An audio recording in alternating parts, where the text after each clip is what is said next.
Good evening, everybody, and welcome to RPG Limit Break here for a round in the Swiss of the Fabul Gauntlet. Final Fantasy IV League here. I am the Green Leaf Effect, and with me tonight is going to be Silverfire. How are we doing? We're doing pretty well tonight. I'm pretty excited as these round three. This is kind of the do or die moment for our racers tonight. With 2 losses, you can still make it into the brackets, but if they take a 3rd loss tonight, then they're pretty much out. So this is really their, like, as I mentioned, it's a do or die moment for them. Yeah, 100%, and it's going to be interesting. I personally don't know a lot about Nubuo over there for when it comes to the races that they've done, but I do know for a fact that in both of Crim's races, the loss came down to forgetting a check. So that's going to be the key thing is, and when I say forgetting a check, I mean easy checks. Like, one of them was forgetting that Sheila existed. I know that some of them, like some runners, will like to delay Sheila a little bit because they're busy doing other things in the underground, but you have to be careful not to forget that you haven't actually done it. Yeah, absolutely. So basically, the question we have in chat here is, what does Fabul Gauntlet mean? Well, that's just the name of the tournament, the league, whatever you want to call it. In game terms, the fight you get in at Fabul to defend the castle, that is called the Gauntlet fight. But specifically what we're talking about here in this tournament is going to deal with objectives, 5 of them. And we're going to get those objectives right now. We're also going to get a Cecil and Edward start here, and a free character right off the bat because that's a darkness crystal. I've actually done a little bit of time measuring, and it's roughly faster to get the character off the moon, just like watching the cutscenes twice for the big whale, than it is to do an average boss fight at Mount Hobbs. And you don't have to worry about, fighting something crazy at Mount Hobbs. Well, that's not Fighting something crazy at Mount Hobbs when your party consists of Edward and Dark Knight Cecil. Yeah, that could be a little awkward. And our objectives are going to be the following. Tower of Zot, that's always a fun one to see. Rat tail trading, so we're going to have a required there. Always fun to see some moon bosses going on there. Finding the Antlion is going to be there, and Get Edge. Now, I know that the Get Edge one is going to be especially fun for Crim over there because Edge is his favorite character when it comes to playing in Final Fantasy IV. All right. We're peeking at this first shop, and it doesn't really have anything exciting. There isn't a Shura summon there. There's an hourglass in the inn. We're kind of just looting Baron's treasures right now to get a little bit of money and basic gear off the ground. Yeah, and that's what you're going to tend to see here, especially in the beginning, is going to places that, are going to have some pretty easy to access chests or treasure troves. So, Damn Science, obviously a good one, especially to get the hovercraft, because we are going to need the hovercraft here in this seed. So don't be surprised with all of that. And hi, Sness, how are you?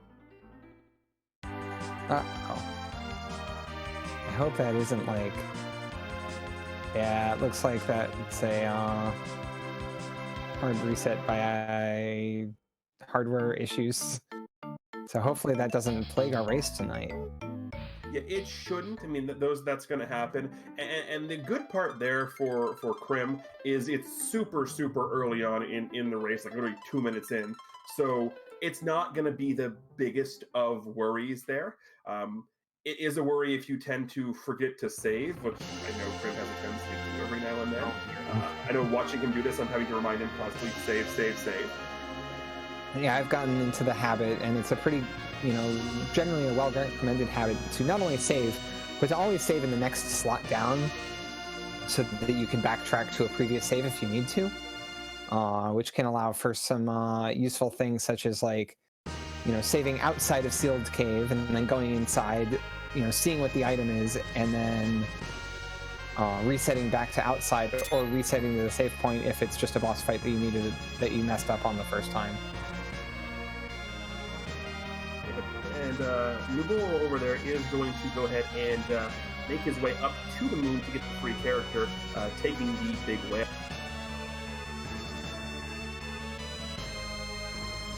And of note there, we do have a moon boss as the first of our 2 bosses in the Baron Inn. It's always interesting to me seeing a moon boss in that slot because you know it's a fairly easy slot, but at the same time it's like, I don't know what it is. Please don't be Wyvern. Yeah, that can be problematic if it's Wyvern.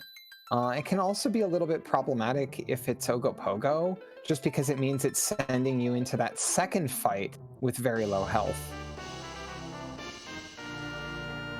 Looks like we got Kayn from the Moon Altar, and that's a pretty nice, all-rounder.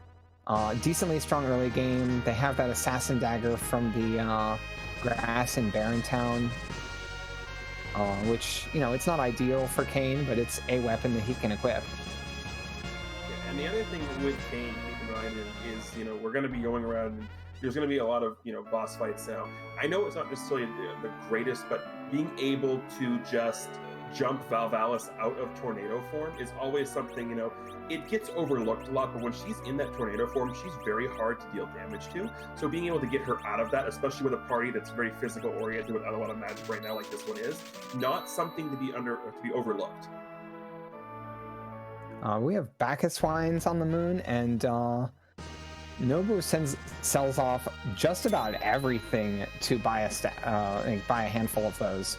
Those are going to be really useful with this, with Kayn, with the eventual Paladin Cecil. We rarely see runners pass that Paladin Cecil. Yeah, wouldn't surprise me to see a fairly early dip into ordeals because of that anyway. Mm-hmm. We've got crimsonavix just summoned his whale and heading up to the moon, and we'll find a Kayn and a shop with Bacchus Wines, assuming he checks both of those things. Wow, that is an early play on, especially since he sold literally every damage dealing. Okay, he's actually not going to make that ordeals play, given that he's got no weaponry for Kayn at all.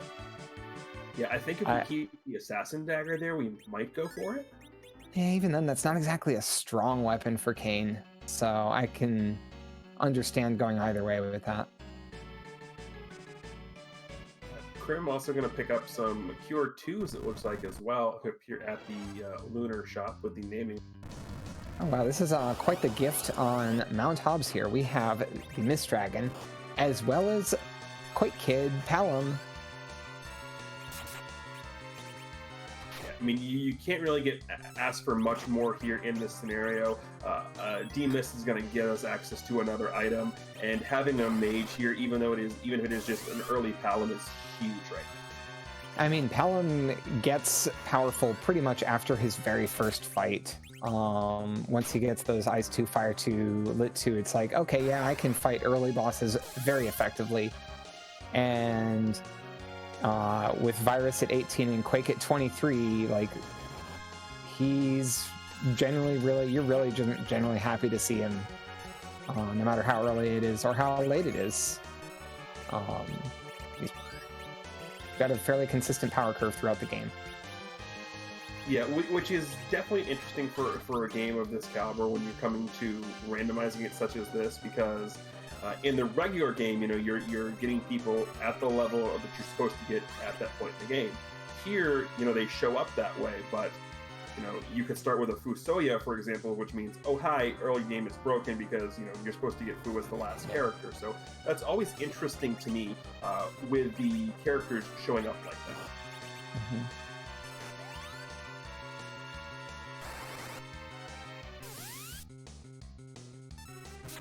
And also hiding Edward. Never get tired of hiding Edward.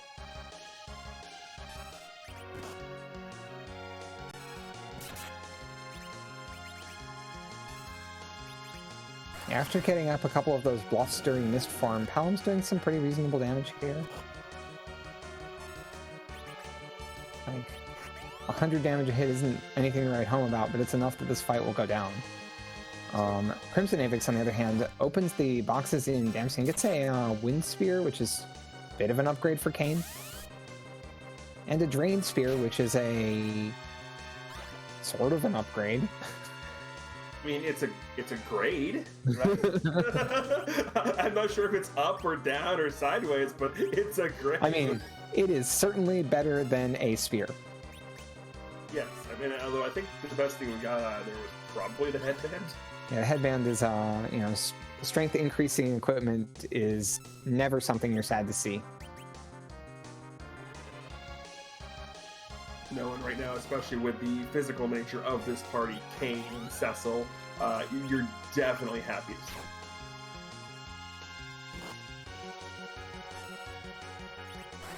And Crim going to do the same thing that Nubuo did there, and that is to make the way over to Mount Hobbs. So we're going to have, I don't necessarily think we're going to get concurrent D-Mist fights, but we're going to get close to that.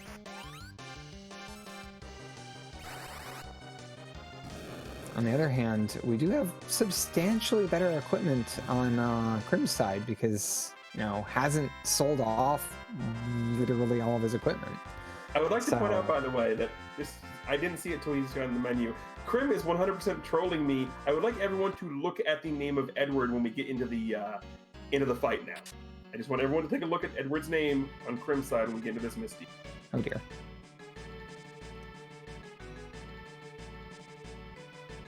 Uh-huh. Do you think this is going to be a dead word, or is it going to be a something else? This is going to be Crim doing everything in his power to kill Edward as much as possible to troll me.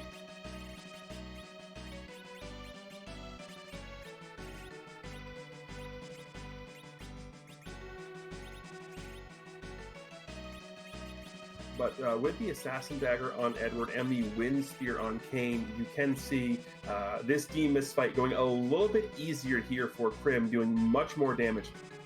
Yeah. Nubuo does loot the back of it. I didn't really see anything fancy. There's some like heavy armor that got put to Kayn. Yeah, I didn't see anything that was, you know, worth writing home about. All right, and we'll see where Nubuo goes next. Nubuo. So the question here is, now that you've got your fourth character, you know there's a Lunar boss in Baron. You don't necessarily want to go there quite yet. You are on a boss hunt, so yeah, this is what I was going to say is, why not go check the Antlion cave, get the free item, get the easy boss, and I would also make my way over to Mist just to get the item. Yeah, you absolutely should be picking up that item before too long. I'm a little surprised how few boxes Nubuo is opening right now, given, like, still doesn't have good weapons on anyone.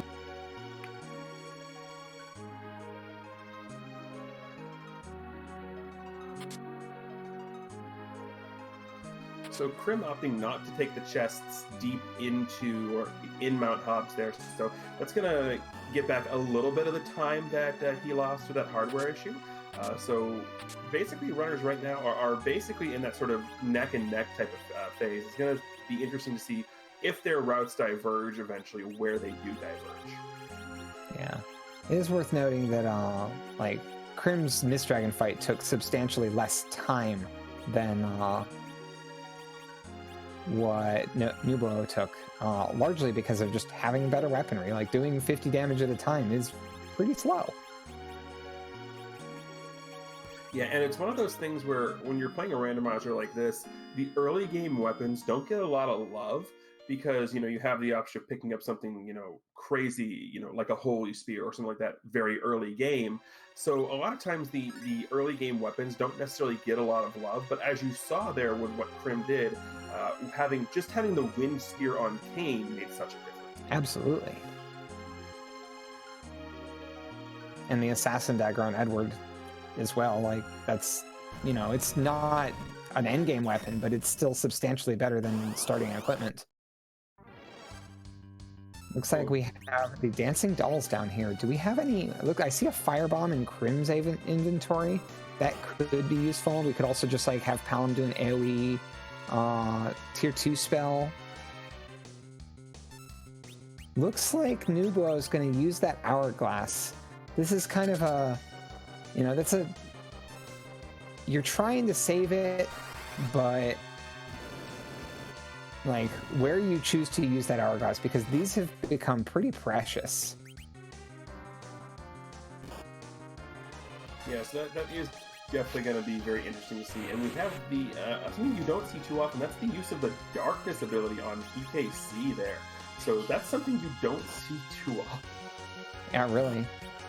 Single targeting with the tier 2 spells on Pelham as well. I was expecting that to be AoE'd. I was too. Yeah, you can see that Assassin Dagger coming in handy. Eddie taking down one of the cows there. Or sorry, the Brainas, my bad. I always think the cows are the orange ones for some reason. And we do get a Legend Sword there. Perhaps we will see forging the Excalibur just for forging the Excalibur's sake.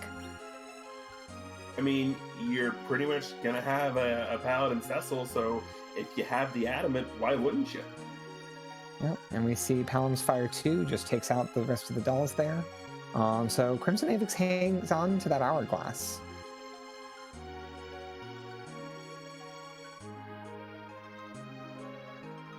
And yeah, Kokol's shop is no joke. It has some real high tier equipment in there.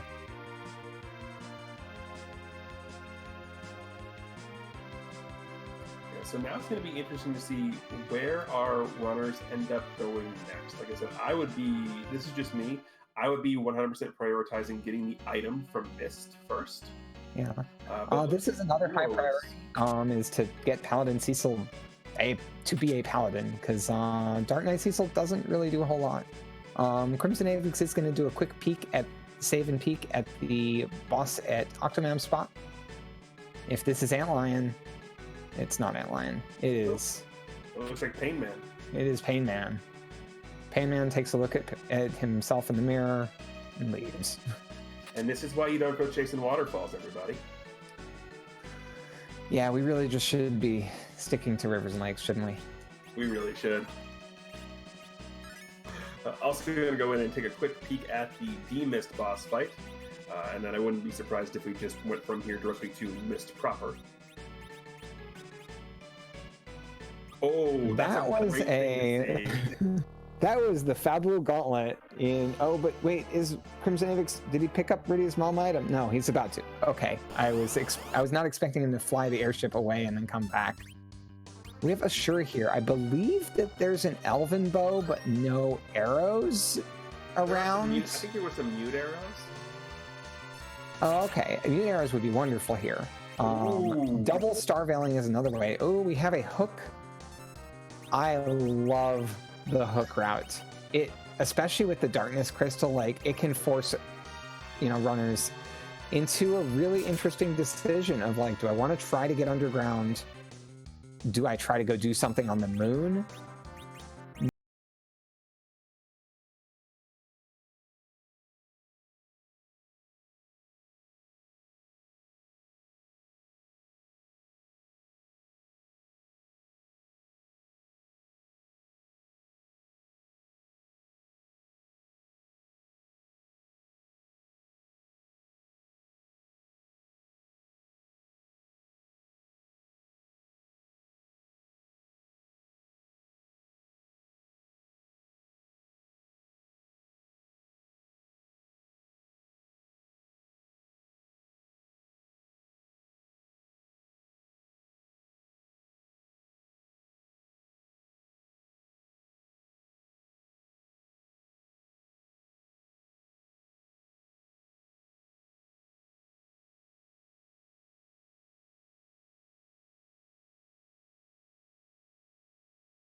And that's a self-cure 4, and the fight is fully reset after only doing 1,000 damage.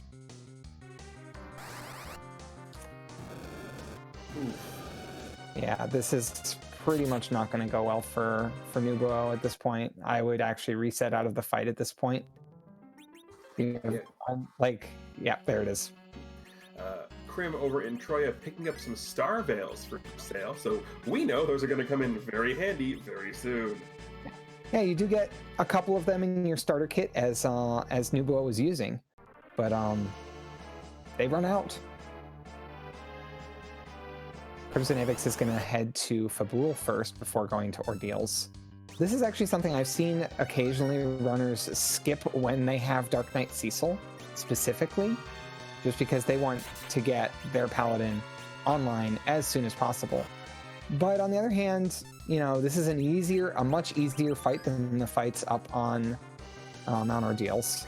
And there are some nice shops here too.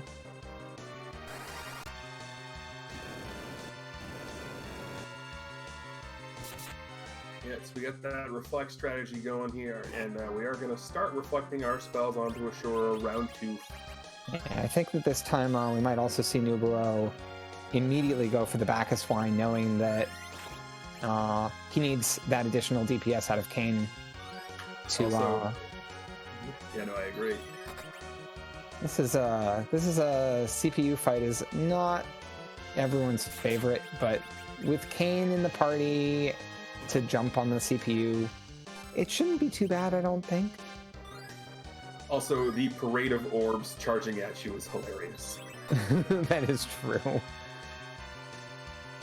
Like, there's just something about the parade of orbs. Also, I noticed that the Elven Bow is only held by crimsonavix, so I think that might have been in Damcyan Castle or somewhere that Nubuo has not checked. So Nubuo does not have access to that quadruple damage against Asura. So yeah, Crim, like we saw earlier with the Mist Dragon fight, the superior weaponry that Crim is going to have access to is going to definitely help him out. Yeah.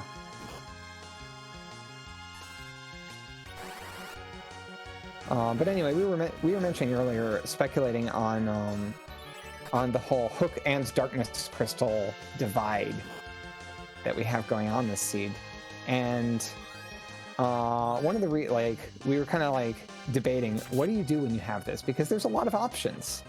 I like collecting characters and then pumping my levels up at least from that hairdryer. And then at that point you can kind of make a decision. Do I want to do more stuff on the moon, or do I want to go into the Hook route? Yeah, I'm definitely in agreement with the prioritizing characters.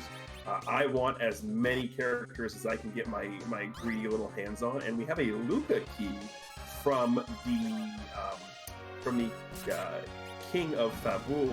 Now, I'm not sure how much you're all into etymology. The only reason I even know this is because Tabletop Game I was playing earlier, I named a character this, but the etymology of the name Luca means lock. And considering it's literally Luca's necklace that is the key in the original plot, that makes sense. The more you know, right? Anyway, so that was a tough finish against Asura. We actually saw what's sometimes called the life lock glitch, where if you queue your turn exactly as Asura takes her turn while she's on the life head, you can keep her from switching off of the life head. She will basically, it's more or less an RNG manipulation, where you queue your melee attack as Asura is casting life 1 on herself, and her head will spin, always end up back on that life head, and you can continue to deal damage with no other way to keep her from curing herself. And after Asura, this is not the scariest fight to have to deal with. It really is not, although we don't exactly have a ton of AoE damage. We have Palam's AoE tier 2 spells.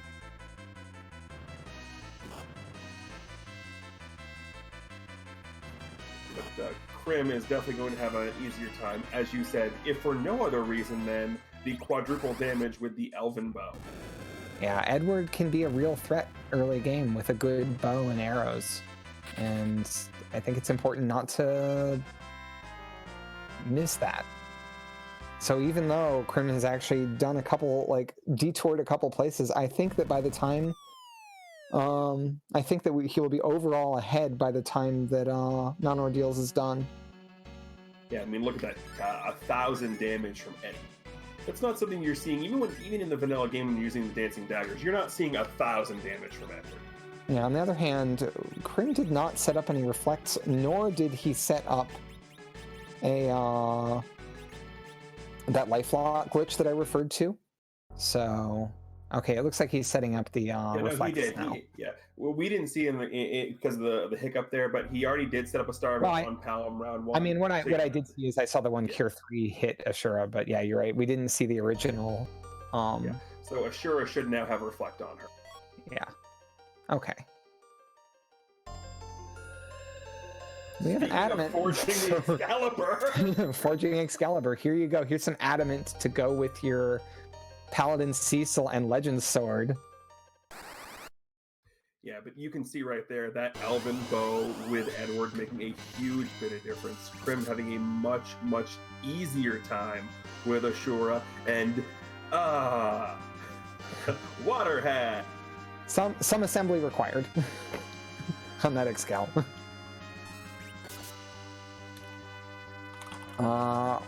Question from chat. We're doing the Highway to the Zenith Zone, right? No, this is actually the Fabul Gauntlet. It's a different tournament than the Highway to the Zenith Zone. It's a different tournament format, most notably.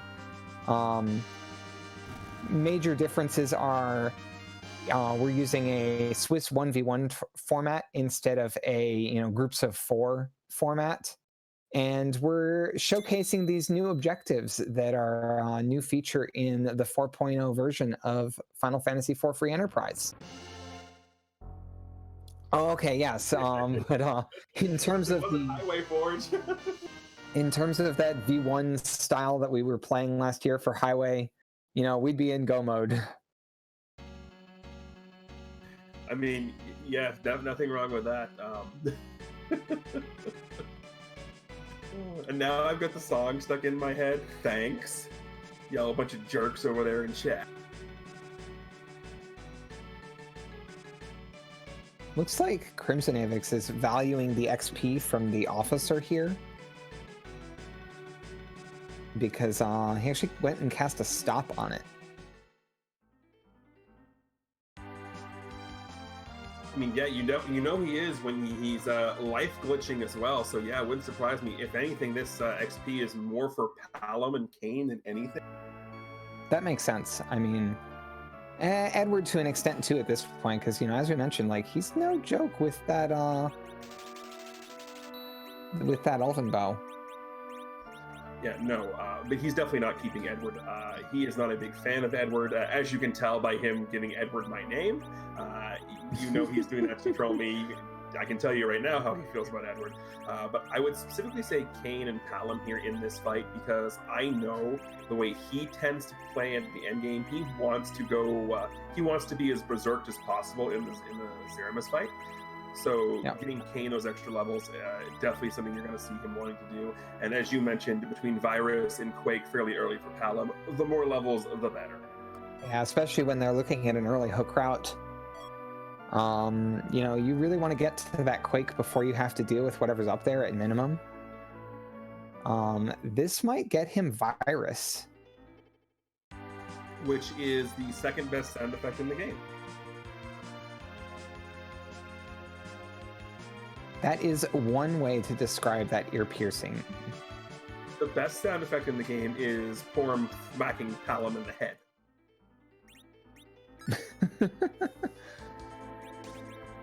I mean, the little thunk, that is the best sound in the game. That is an opinion. The pan is a close third. I mean, I like dragons, so I'm gonna have to go with Bahamut Summon. Raining orbital death. I mean, Orbital Death is always fun, and we have the D-Lunar fight in the Baron Inn. This is not an especially scary spot for D-Lunars. We'll take a little bit of damage going into the next fight because of this fire doing 20% of your maximum health. Uh-oh.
Why I'm so excited about that. That spot has ridiculous speed.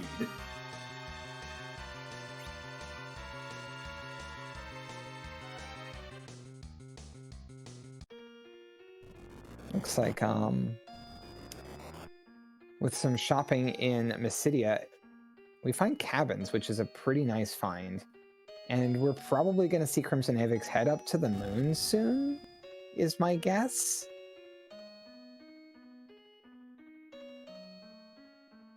Getting a full stack of charm arrows for that Edward archery. So, might not like Edward, acknowledges the utility perhaps, or maybe he's just going to go with Archer Cecil. Let's say, ain't no way Crim's giving me arrows. That's how I would have handled this. So perhaps I'm I'm colored by how I would deal with a particular situation. Well, I mean, nothing wrong with that. It's always interesting to see how certain people would deal with certain, configurations of characters and situations. We do have our 5th character pickup over on Nubuo's side, and Crim going to do the same, as we have some weird reflecting twin magic and some D-Lunars on his side.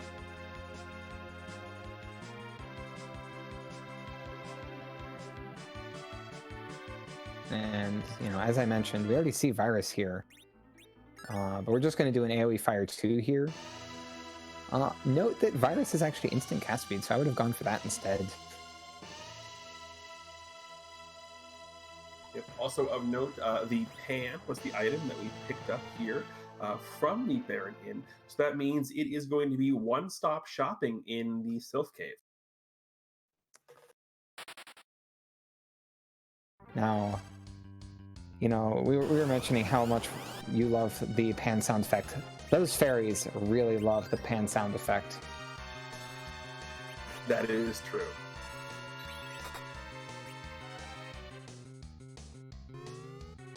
And there was the conga line of orbs again. There's just something funny about the conga line of orbs. Also, one of my other favorite things about this game is some of the translation bits, because I will bring you all down to the Hades is so good. This game well predates consistent localization.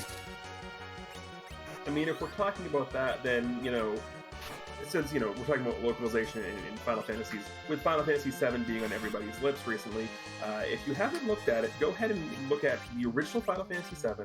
The first screen before you even start the game, where it's telling you who was part of this, who was part of that. Instead of saying executive producer, it says executive produce. There's a bit of that's one of those things where it's a typo. Oh no, goes for Twin Magic, hoping for Comet, which would bypass Reflect, but gets Flare, which distinctly does not. Yeah, the other big thing now is killing that CPU fast, because with both of the orbs gone, we are going to get Globe 199, which is exactly that, instant kill. I don't think it's an especially threatening place to be getting hit by Globe 199. Inconvenient. Exactly. So now Crim having access to his pan and the hook, we are probably going to be heading underground now. Picking up that hook exactly where he is going to be going. Wouldn't surprise me if, no matter who is here, unless it's probably Tella, I'm probably getting the boot.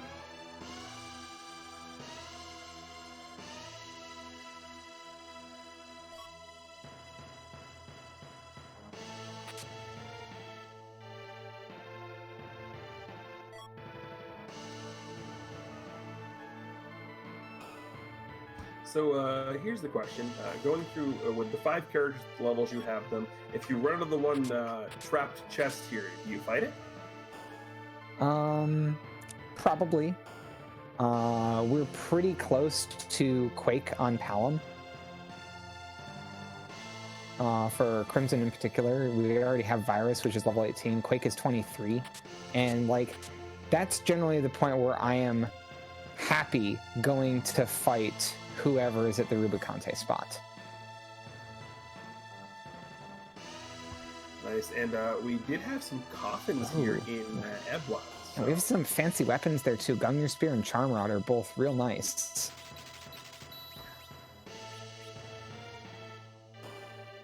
I mean, you're not wrong. One thing that I would not do that crimsonavix is doing is I would not be exhaustive on opening these boxes, because I'm not exactly excited to fight the Staleman chest. The Tiara is a good find, though.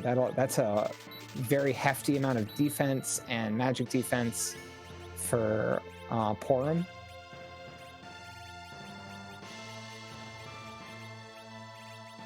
Bandana as well. That's another real nice piece of headgear. Dragoon Shield is nice right now.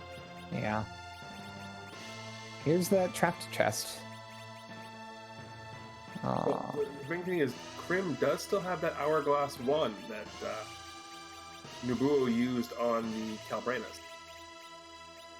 Yeah, we might go for a manual stop here, but he doesn't exactly... he has the Charm Arrows, which do have increased damage against giants.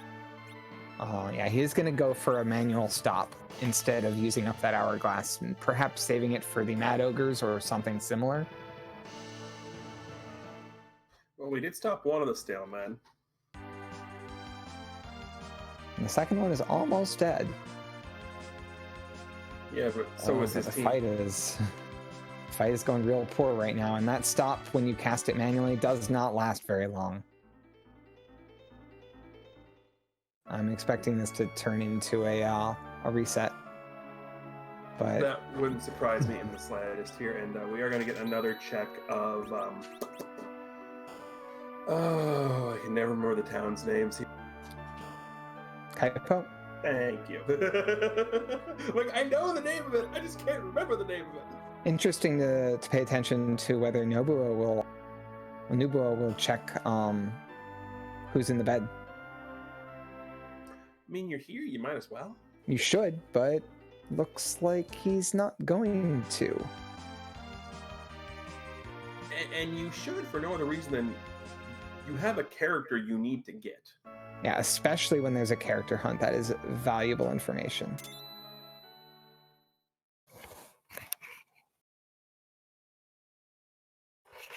But Nubuo gonna go ahead and pick up his hook here.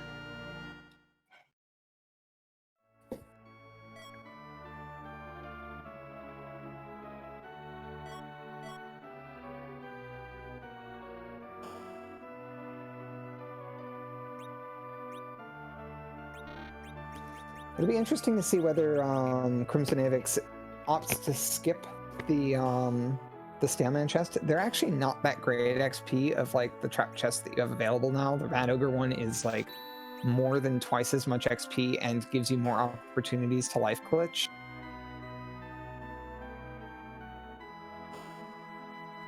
That poison axe actually, yeah, he does it. That poison axe also has increased damage against giants, which will be good against those Mad Ogres. I mean, yeah, 100%, and I definitely agree. Being able to, get as much experience as you can from one battle using the life glitch, which is a fascinating glitch, and how programming, you don't think about certain things.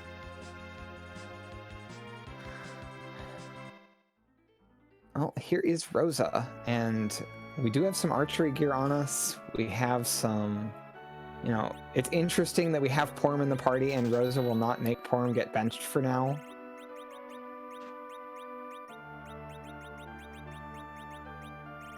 If you're correct about your judgment of crimsonavix's party member tastes, anyway.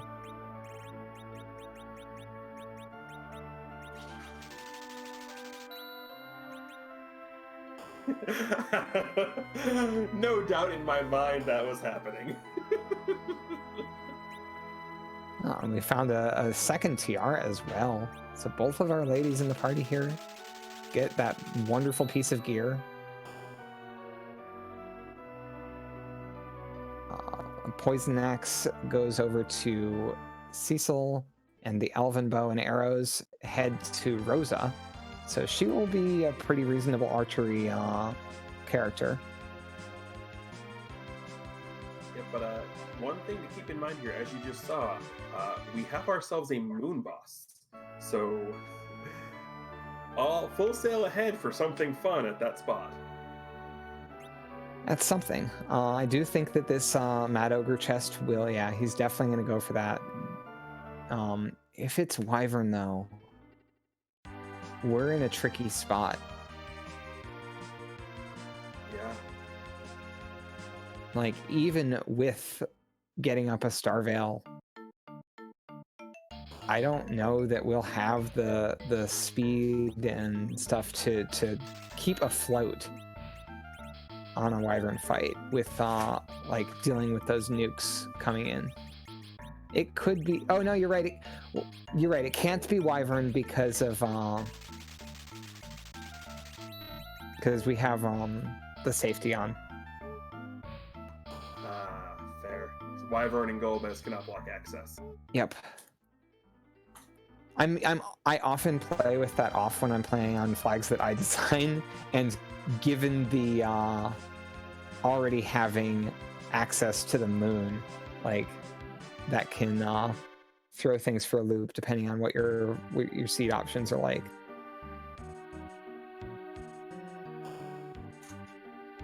Yep.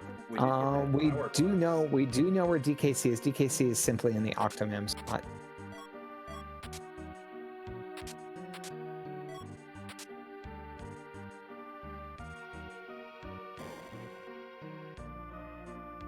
Yeah, now we're at the point where we've got Rosa and Cecil just doing all kinds of just stupid damage to the Mad Ogres.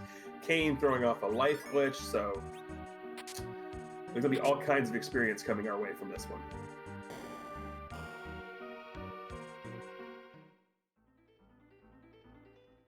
Yeah, multiple weapons that get increased damage. So even though the levels are pretty low right now, this will really fix them. Yeah, so to answer the question that was asked in chat, the question is, I'm a bit confused as to know who's ahead in these races. That's an interesting question to answer because it definitely depends on what point in the race you're at. With neither runner having picked up any objective right now, and there being a very linear path to the underground currently, at this moment, crimsonavix is in the lead by virtue of picking up the hook character and already having made his way underground, as Palom on his side has now picked up Quake. So that be right now, Crim is in the lead, but as with most randomizers, we are still way too early to give that judgment. Absolutely. I would consider crimsonavix to be a hand that has done most of the thing, like has done literally all the things that Nubuo has, and has done some things that Nubuo has not done. But that's not necessarily going to, hold true. We could end up having branching paths where, it's impossible to say who's ahead in the future. But for now, it's pretty clearly going to be crimsonavix. Yeah, the other thing to keep in mind is that our runners could, forget that checks exist. Someone could do, like, say we have something, somewhat reasonable, but might wait for a later date at the Leviathan spot. One of our runners could do it, one could not, and that item could lead to whatever chain reaction to do everything. So you always have to wait to really get underground and see who makes what decisions to go where.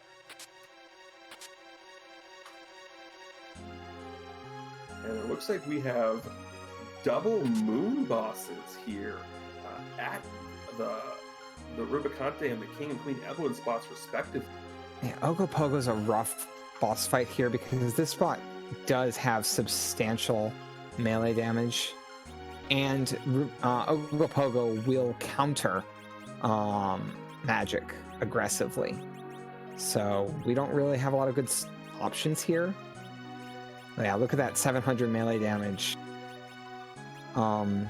This spot only has a few thousand health, like I want to say 6,000 or 7,000, but it's rough because it's cutting your health in half at the very beginning, and then it's following up with some really hefty melee damage. Yeah, so for those who might not be aware of what's going on here, you saw Crim checking the stats of all of his characters here, and he was looking for who was going to be the snowist. Who's going to be the snowist? Yeah, he's looking for who's going to be the slowest because the way the randomizer works with these settings in particular is it's going to take the speed of your middle character and use that to base the speed of the enemies. In the vanilla game, it's just Cecil. Although that other code does exist in the original game, if Cecil is not in your party, which is pretty much only used in like a few cutscene type fights.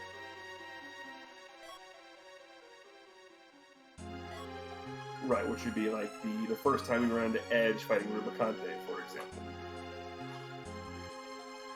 One thing to be careful about with here against Ogopogo, I would say, is make sure you're not stalling here, because you're dealing with a very fast boss fight, and letting ATB tick even just a little bit while you stall looking at your character's actions. Yeah, there we go. We're going to slow down the battle speed so this isn't as much of a concern.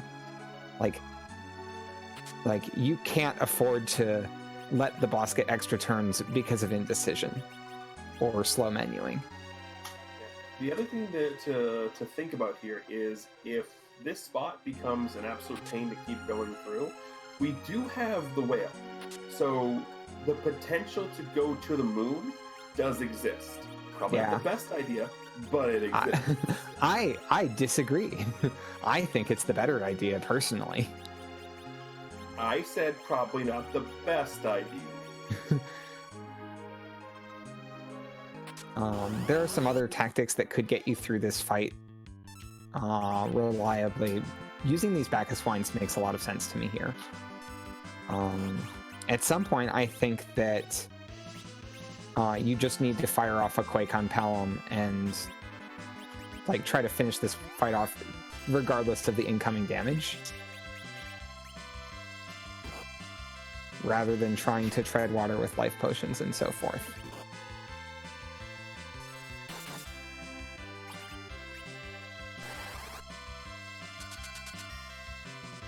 Thank you for that raid, Free Enterprise.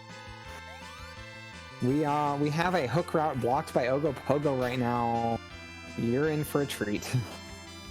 Absolutely. And over as we're dealing with Ogopogo on the right side of your screen, do notice on the left side of your screen we have Nubuo fighting the Staleman chest in the Emblem Pit passage, and that absolute perfect kill there.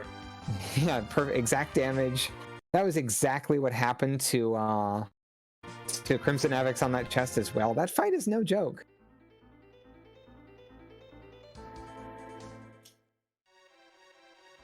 No, absolutely not. But now that we know where it is, we can avoid it completely. And like you said earlier, not a whole lot of experience. You're not going to get a whole lot of great stuff from that. That second part is up for debate. For all we know, there could be a crystal sword. Okay. Trapped chests can have real good stuff. Yes. And another thing to point out is if you're watching this for the first time, or if you're coming across this not live and watch this for the first time, don't be intimidated anytime you see any randomizer at all. Because most randomizers, whether it's Free Enterprise, whether it's Zelda 1, whether it's Ocarina of Time, Mega Man, pick your randomizer. Most randomizers are going to have, first-timer settings, newbie settings. So you can ease your way into playing a randomizer. So don't ever look at a tournament of a randomizer and be like, well, that looks like it's crazy. I can't get myself involved in this, because every randomizer should have a way to put easy settings on so you can get yourself used to playing it and then work your way up to what you see being played on the big stage. So, and that, like I said, that applies to any and all randomizers. And, the randomizer community as a whole, whether it be Free Enterprise, whether it be, I'm going to mention Zelda 1, things like that. Most randomizer communities, they just want to spread the game out and spread the love of the game to people. So don't ever be afraid to come into whatever Discord it is and ask for help, ask about the randomizer. And there are going to be people there who are going to be willing to help you. I know I will for certain randomizers that I know about. I know Silver well. Definitely, if you want to, if you're thinking about it, just take the plunge and do it.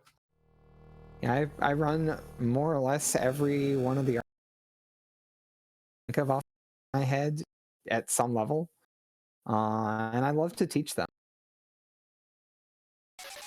Yeah, like I'm personally more involved heavily in Zelda 1, but I'm here doing commentary for Free Enterprise. I've done Final Fantasy randomizers. Like I've done a lot of them. Like I can keep my head above water. All right. Well, meanwhile, there with Ogopogo. kept his head above those big waves, managed to keep people alive. Gonna run back to that save point. And we have a second Lunar Gleam here. We don't know which Lunar boss it is. We know it's not D-Lunar Ogopogo. We know it's not Wyvern, because Wyvern cannot lock your route to the underground. Give me Plague. It's either Plague or Pale Dim. Also, did you like how I did that head above water into the Ogopogo kill? I played off of it intentionally. It is Plague, and Plague is an interesting fight here because we have to do 25,000 damage. We have a count of 10 to do it in. That doesn't sound very possible, does it? No, but there's a trick to this fight. There's a few tricks to this fight. Right. But the trick we're probably going to see here, as we see, is if you kill off one of your characters and then revive them, Plague will just reset the count. And not going to lie, as a kid, this fight scared the crap out of me, because you see count, you see haste or fast. Fast doesn't increase the count at all. It just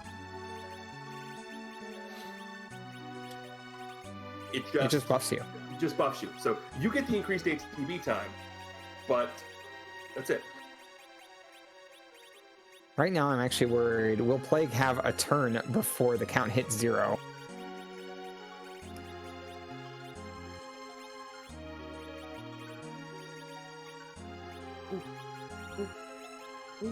No? Yes. Okay. Actually, that's perfect. That's actually perfect. Oh. Yep, this is ideal. So we're reflecting the count to Plague here. And so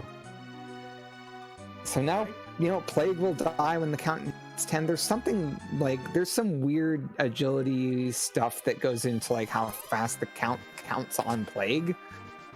And it's at a different rate than it does for your party. And I don't really know the math there. Yeah, that's interesting. I honestly, I didn't know you could reflect it. I see some mention of Final Fantasy I randomizer in the chat. That's a community that is dear to me, and we're gearing up for our spring tournament. Due to start later this month. Signups are still open in Final Fantasy I, so if you're interested, it's finalfantasyrandomizer.com is our main website. And and didn't a new version of that randomizer just come out here pretty soon? Yeah, we just released our 3.0. It had been in beta for like several months. There's some pretty cool stuff, including procedural generation of floors.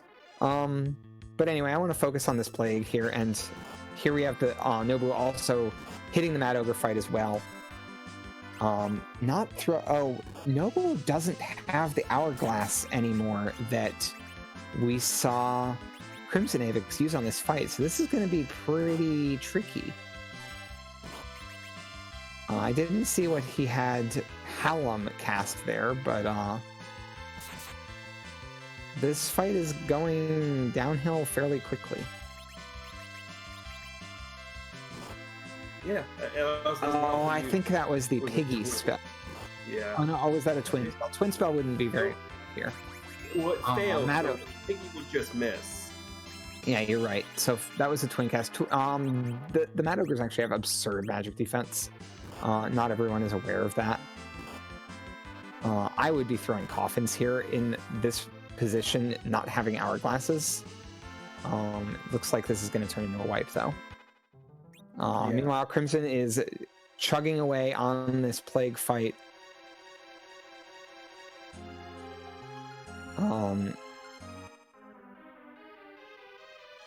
Because of agility math, the timer on Plague might not be ticking at all.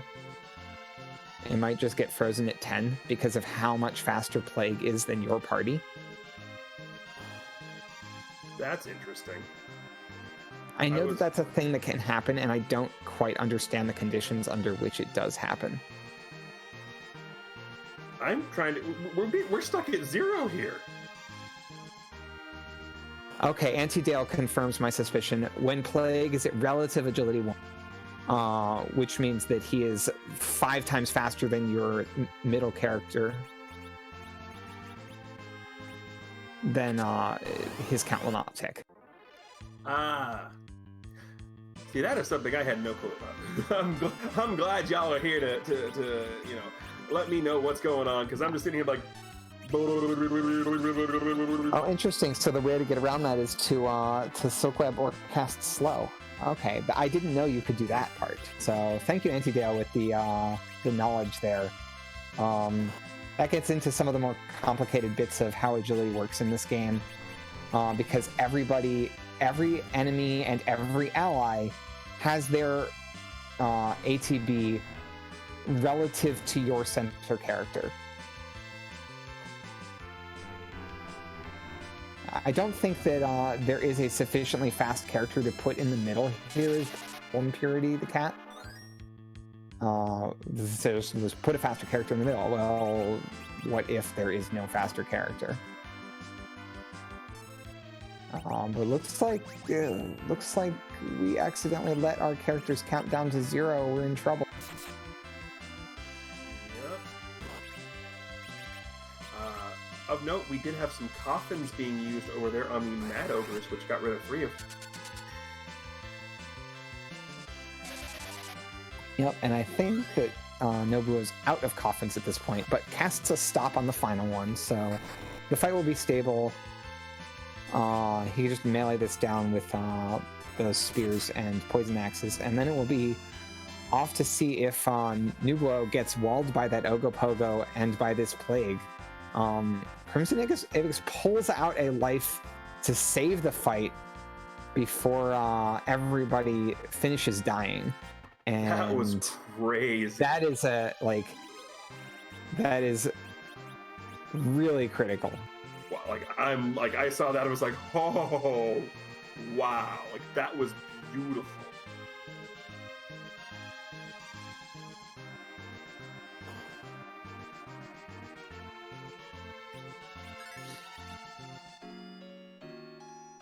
Unfortunately, Palin is out of MP to cast Virus here.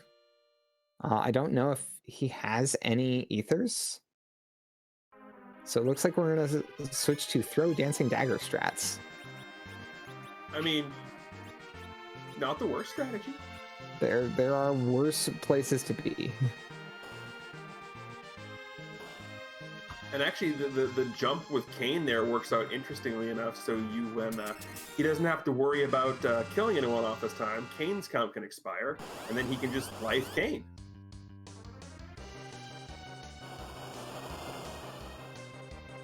All right, meanwhile, we've got Ogopogo on Nubuo's side. I'm really interested to see how he handles this fight, because this was a wall for crimsonavix, and this could be an opportunity to catch up a little bit. You know, he might be behind, but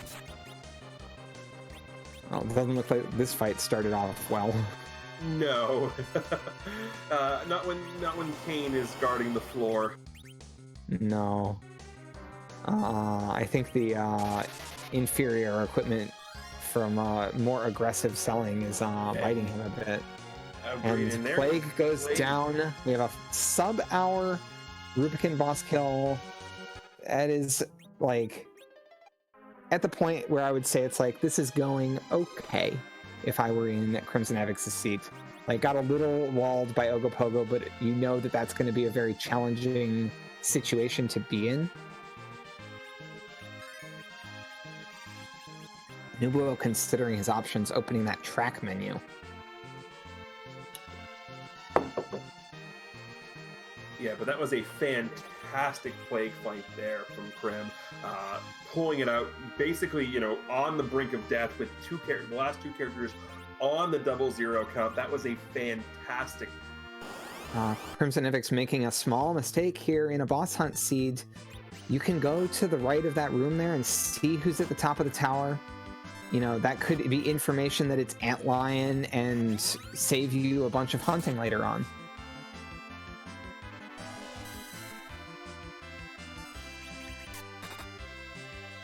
But does pick up my favorite treasure chest in the game, which is the one immediately after the drop. And it looks like we're getting a little bit of a sorcerer grind over here for Nubuo. Yep, this Blade, well, it doesn't look like he's gonna go with the sorcerer repeatedly summoning Blade Men. Looks like he's just gonna take a little bit more XP, maybe just trying to survive. Like have people survive like 1 or 2 melee hits after taking a big wave. And immediately after going underground, we're forging that Excalibur. We are strapping it to Cecil. We are not looking back.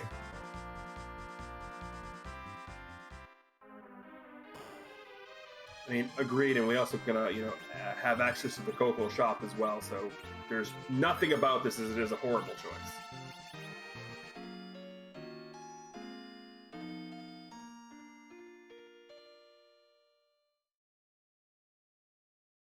We got some cabins happening here on Nubuo side, so we're gonna go for Ogopogo round 2. It looks like we're, you know, just cabining up, doing some more fights. This is actually a lot of XP from this one, with the Mad Ogres and the Balloons, or the Mad Ogre Balloon Grudger. A lot of opportunity for more XP. After this, oh, wow, that is one powerful shop. Yeah, that is Moon Veils, Crystal Rings, Power Shirts. That's an interesting choice of items. I really like that power shirt, especially in combination with this Excal.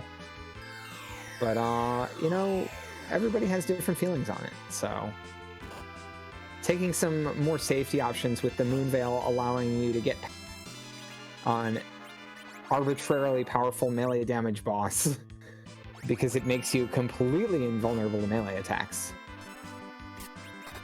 Yeah, I mean, and at this point, though, you're correct. A lot of the quote-unquote harder bosses, just because of their location in the vanilla game, are pretty much gone. We've gotten rid of 3 of the Lunar bosses, but at the same time, the 2 hardest bosses that exist still exist. Golbez and Wyvern are still out there.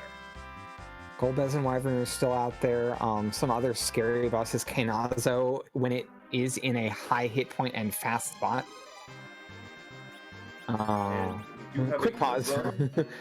We also have a electrical parts reconditioner. Yep, that we're good. We saw what we needed to see. That is always fun to see that.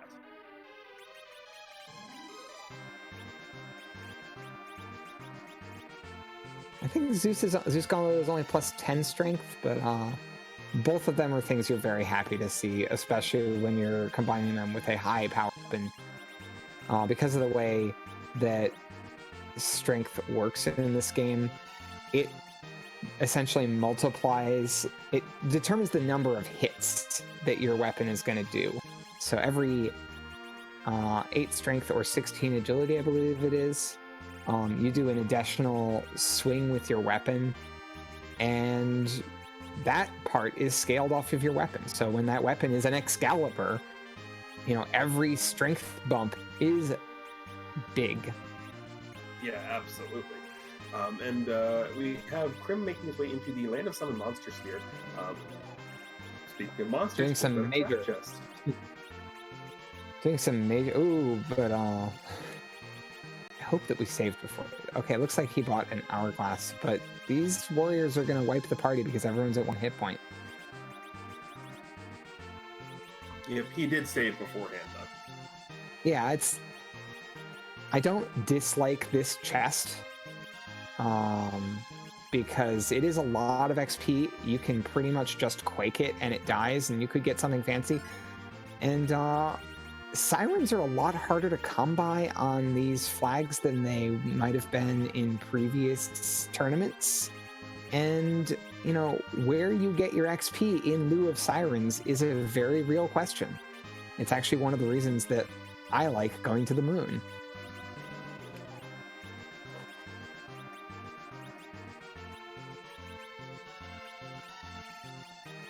We're going to instead make our way here to... Oh, there's another hourglass, too. That's a wonderful find. Absolutely. Hourglasses are an important commodity and can be leveraged to get quite a bit of XP. Also a rune axe and a crystal armor. Crystal armor often gets turned into cash, even though it is Cecil's most defensive armor. Why would that be? Ooh, that's a huge item to find. The Earth Crystal. That's going to unlock A, the Tower of Zot, and B, 2 more characters, and we do need to find Edge. That is a huge, huge fight.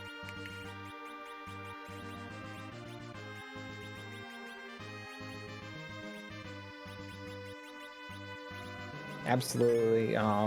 Character slots are a very high priority, especially when, it's not just, a character slot that's required to get the crystal. It's Edge. Edge is in the seed. Right. And to answer the question earlier as to why the crystal armor keeps getting sold is because it gives you immunity to the Berserk status. That's not a status I want immunity to. Exactly.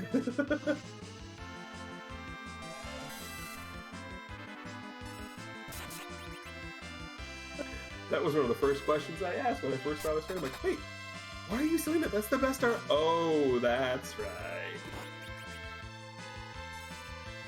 It looks like Nubuo is setting up for some cover strats with a back row Cecil. And time to see what we have at the Leviathan and Asura spots, and while our 4th free fight is at Asura with Yang, or Karate, it doesn't take that fight. That's interesting. I definitely would have set up for that, and back row Cecil to make sure he can survive the melee damage, and then just make Yang say ouch.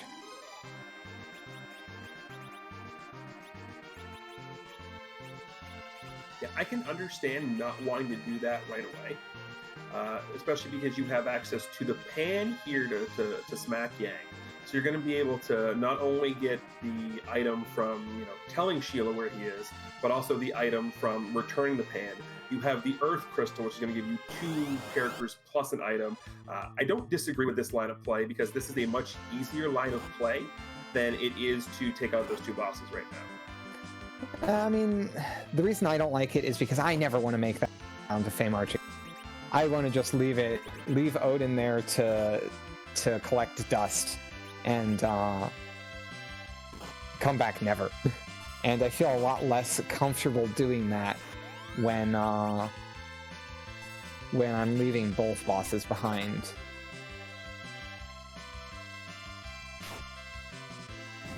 Right. I mean, at this point, we're only looking for 1 item. That's true. We just need to find that rat tail. We already have access to the moon. We already have the Earth Crystal for that Zot objective. crimsonavix prioritizing going to Sheila here because, as I mentioned before, he has lost a race because he forgot Sheila existed. So getting Sheila out of the way now does not surprise me in the slightest that he is prioritizing that. Yeah, absolutely. And I mean, there is something to be said for you have an objective available on your card. Do the objective. We have a gold apple there.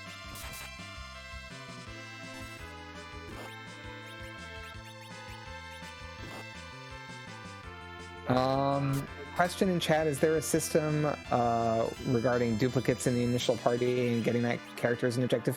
You can actually, like, if a character is one of your initial 2, it does not count towards that objective. So,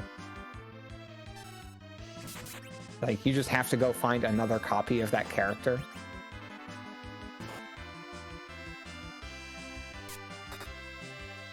Wherever it may be. We're going to loot the Earth Armory before heading up Zot.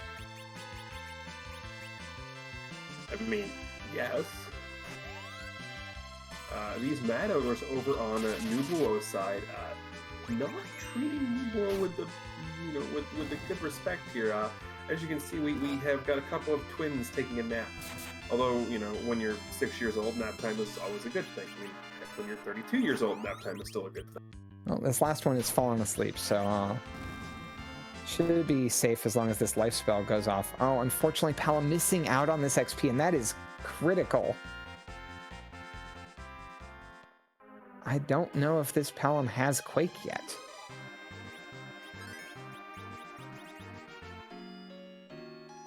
Yeah, no, Palom's still at level 22. That's rough. Could have taken a little more time, been a little more patient with the last ogre sleeping to make sure everyone is alive for that XP. Oh no, Palom's 25. I misread. Okay, this is fine. we're like, it's still going to be a rough spot getting past Ogopogo, I think. But we'll see. Yeah, Ogopogo is the real challenge here. Plague is just a war of attrition. Plague is definitely the war of attrition of the 2. Ogopogo is a matter of making sure that you're decisive and that your strategy about like dealing with its melee damage and its like one-shotting the squishier members of your party and still dealing heavy damage to your melee characters. Like making sure you're dealing with it appropriately is going to be critical here. So this is just me. I want Edge to be in the Rosa slot. I want Antlion to be in the Valvalis slot, and I want us to get the Rat Tail from this Tower of Zot just for everything. So you want this to just set our runners into go mode? I do. I want this to be go mode Zot, like all like 100%. Wow.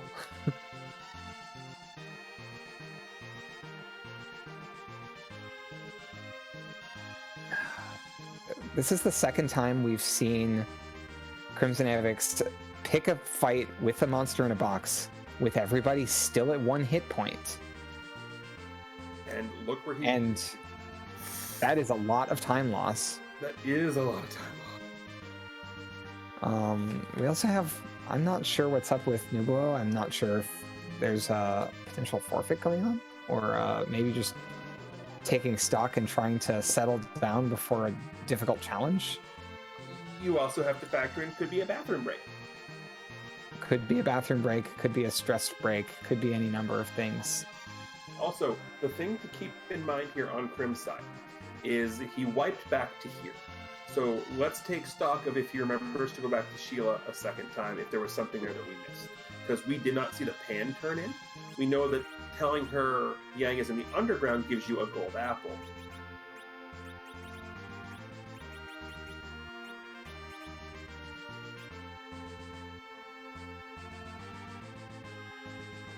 Yeah, Nubuo attempted one fight against Ogopogo, then took some random encounters, has gotten a few levels since then.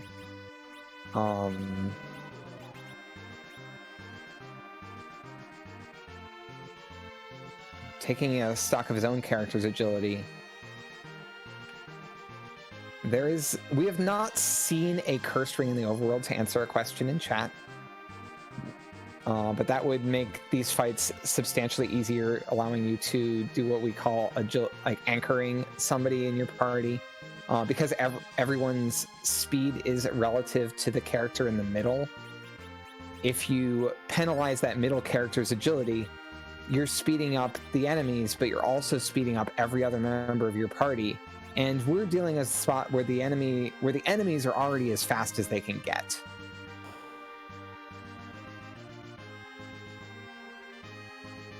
We have not checked a lot of armor shops. That is true. So I don't know if armor shops can have cursed rings in them on the overworld. Okay. Chat says that they can. Yeah, but let's be honest. Do we really want to trust Twitch chat? I mean, I trust Antidale. Antidale's our wonderful tracker tonight, and does have a substantial amount of game knowledge. Well, you didn't say you were trusting part of the crew here. You said Twitch chat. You were being generic. I was being generic, but now I'm being specific. Okay, well, if you're being specific, if you're trusting Antidale, then I will go with you on that one. But you said Twitch chat, so that's where the provocation came from. That is fair. We're seeing blink strats come out from Nubuo to keep these frontline party members from getting trucked by Ogopogo, and an illusion as well. So it looks like we might have a much more stable fight this time.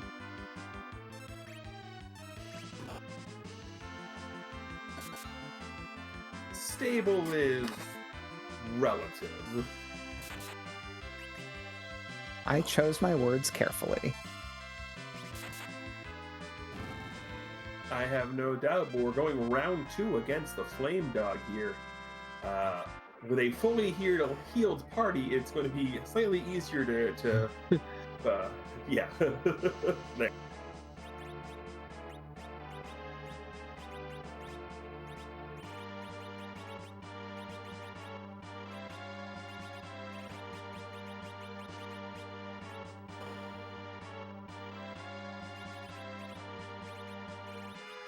So we now have a Gungnir Spear on Kane in addition to that Excal on Cecil for Crimson, as well as a trio of rune rings, which is generally considered one of the better caster rings because it gives +3 to both white and black magic stats. Nubuo does make it through Ogopogo, does turn around and go to the save point. This plague should not be as difficult as Ogopogo was. No, definitely not. And we've got some imps at the Mega Sisters, so that's definitely not a glow up.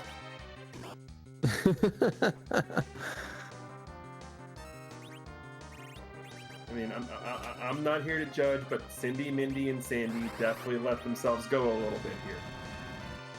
And Nubuo does set the battle speed to 4 for this plague fight. Not the 6 that we saw in the Ogopogo fight, to make sure that, like, Ogopogo wasn't getting any extra turns during a tiny moment of indecision.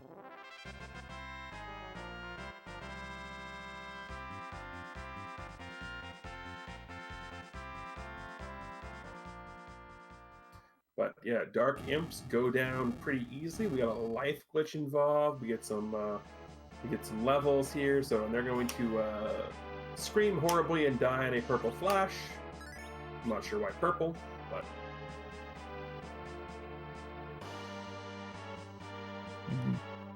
Nubuo hasn't made a motion yet to kill anyone in his party, and I'm getting a little worried because the count is already down to 5.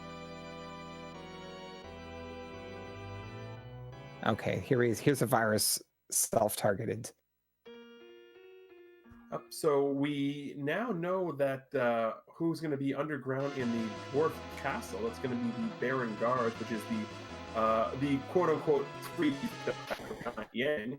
We have ourselves an old man and a ball.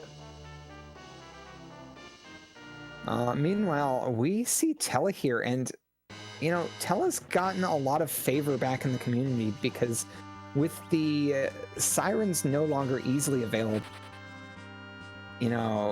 having a guaranteed caster of week means that you have a very powerful grind option available to you, but crimsonavix doesn't take Tella here. I kind of disagree with this.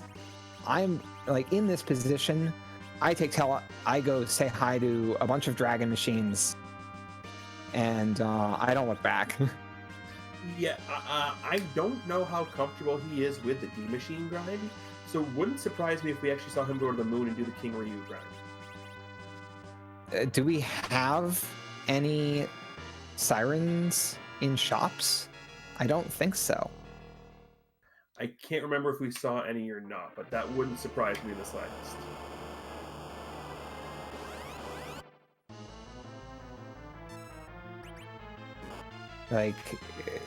If you're not comfortable with D-Machine grinding in this tournament, I think it's one of the types of things that you have to sit down and spend some time to get comfortable with it. Without sirens being guaranteed in shops or near guaranteed in shops, it is the only very fast way to level that is often available to you. There's some other options which are generally inferior. So, of note here, we've got the Pale Dim in the Tower of Zot, which means we only have one... That's 4th moon boss that we've seen. We're just missing a wyvern. Exactly, so our next Sparkle is going to, wreck us. We do have the Plague fight over on Nubuo's side, which, as we know, is basically just going to be a war of attrition here again. Yeah, it's got the fight in a stable situation where Palom is going to be dying. Or Porum is going to be dying a lot. Or you just keep the Reflect up and do it this way for now. That's another way to do it, yeah. It does involve a slower animation, but it's not a big deal.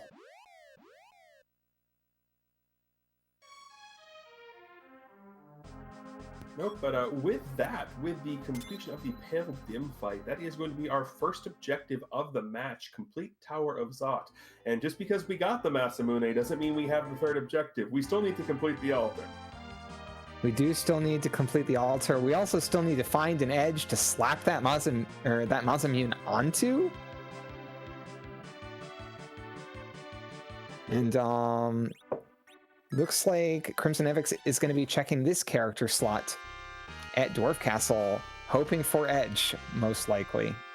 Well, he does know that the Golbez location here is the Baron Guards, and he's going to be able to see what the other boss is here, so if it's something crazy, he knows just not to worry about it. You know what? Sirens. I had previously spoken that he hadn't found sirens yet. I also neglected the fact that he had not checked this shop, and here they are. So we do have sirens available after all.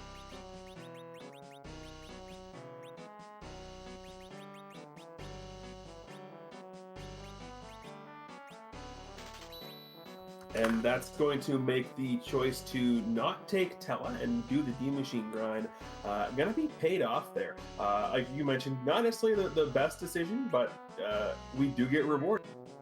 Question in chat, do we have coffins located? We actually do have coffins located. There are coffins available in the Eblan Cave shop. No, was it the Eblan Cave shop or was it the Moon? It was Eblan Cave. Bacchus wines are on the Moon. I had to check my notes for that. Ooh, was that a tentacle I saw? That looked like Octomam in the Calcabrinus. Also, let's be honest here. With Octomam in this spot and this music, is anyone else getting Ultros vibes? This is definitely Ultros vibes. But I'm sorry, Ultros is a far superior octopus to Octomam. Oh, absolutely. Ultros is the absolute far superior octopus. Now, one marginally obnoxious thing here. Did you know that this Excalibur is doing half damage to Octomam? I did not. Yeah, Octomam is Holy Element type, and so weapons that have the Holy Element type do half damage. And if you cast White, or I think Medio on him, he will absorb it. I did not know that. Yeah. I think it's partially so that Dark Knight Cecil does a little bit more meaningful damage. I mean, potentially, but let's be honest, Tella's doing the real damage in that fight. Are we playing the speedrun, or are we, are we playing it? Dancing Daggers, Riddy is doing the damage in that. Yeah, Riddy is carrying that fight with Dancing Daggers in the speedrun after doing a missed clip in the vanilla game. Hey, that's one of the few speedrun tricks I learned how to do in this game. I do have a Paladin percent run, and Plague is dissolving into dust over on Nubuo's side. He now has access to the underground. This is unfortunately a 24-minute gap between the racers here. So that's going to be rough for Nubuo to try and build back up.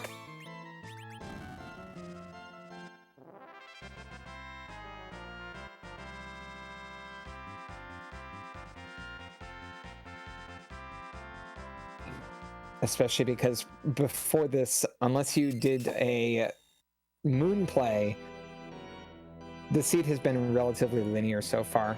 I am curious to see if Nubuo checks the boss and does not. That hurts.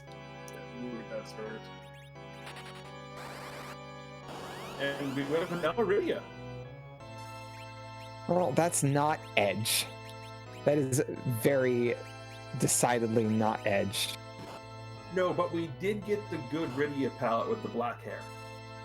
Yeah, but we're not taking Rydia here, and it makes me sad because Rydia is my favorite character.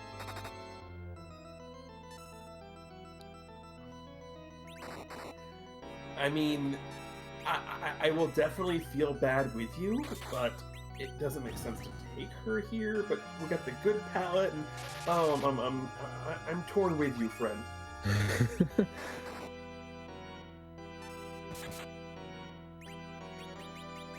So the places we have left to find Edge are the Giant. Giant, the Baron character. Baron Castle. We have already checked the Moon character, because we do have that Darkness Crystal. We checked that Moon character earlier. It was Kane. It could also be behind the package.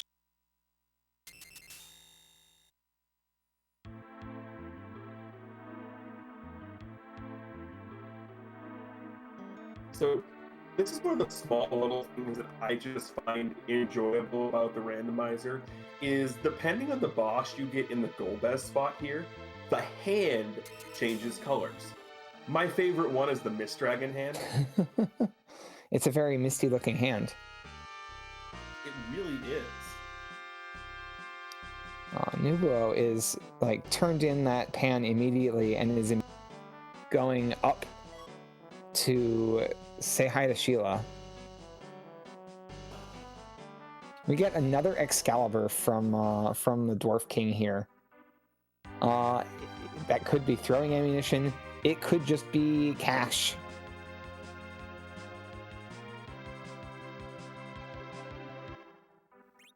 Looks like crimsonavix is considering going in the sealed cave here. I'm gonna drop a save outside. if you're trying to be efficient about this, you're going to want to make sure your save inside is in a different slot, and that's not something we haven't seen crimsonavix separating his save slots like that very much. He hasn't even used all 4 of them yet. Now, yeah, definitely something to keep track of. Anyway, we get the gold apple from Sheila there, and as we turn in the pan, we get a Stardust Rod, so Sheila having no value today. I disagree. The Stardust Rod is real value. That is plus 15 to the black magic stat for Palom. That makes those quakes hit hard. Value in the sense of no progression. It is not progression. That is something I am definitely happy to see, and is something that is definitely worth the time it takes to go get. Yeah, and doing it in such a way where you're able to get both done at the same time, you're much happier to see it, because, if you go back and get the Stardust Rod after having to go back and do it, especially later on in the game, that's one of those things you're like, I mean, it's a thing.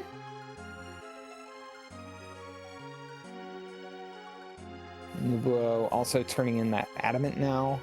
Probably going to make a bit, it seems like he wanted to just, do the Sylph detour to go back above ground, and now he might just be spending all the time below ground, clearing everything down here. Looking at this Kogel shop, he's got his cursor over that power shop. So Crim is going to pick up the Sand Ruby here. Depending on the boss, wouldn't be surprised if we see a reset, because we know the Sand Ruby isn't Edge, and it is Leviathan. So yeah, Crim is going to be like, I don't need to worry about that. We good. Now, it is important to make sure you check that boss in addition to checking that key item. Even though we've already found this dragon, we still have to find Antlion. Yep, and Crim, it looks like we're going to get, I was going to say we're going to get an egg grind, but apparently not.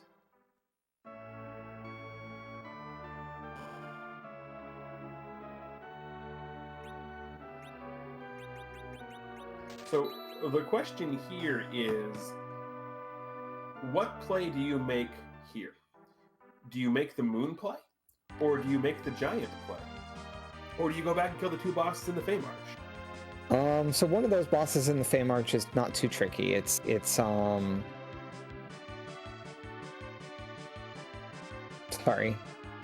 Yang. It's Yang. We don't have a tower key yet for lower Tower of Babel, but some racers still make that play anyway. I like at least taking these free bosses down here, the Yang in particular, before I leave the Earth.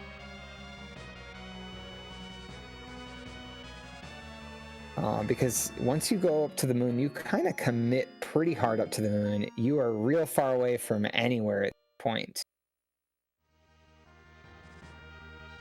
Yeah, I mean, we know we're going to get an objective here out of the moon, and statistically speaking, with the 5 items that you're going to be able to, or 6 items you're getting up here, I mean, statistically speaking, it's not the worst play on the item hunt, but considering we still need a character, and we know the character cannot be up here, it's one of those 50-50 things.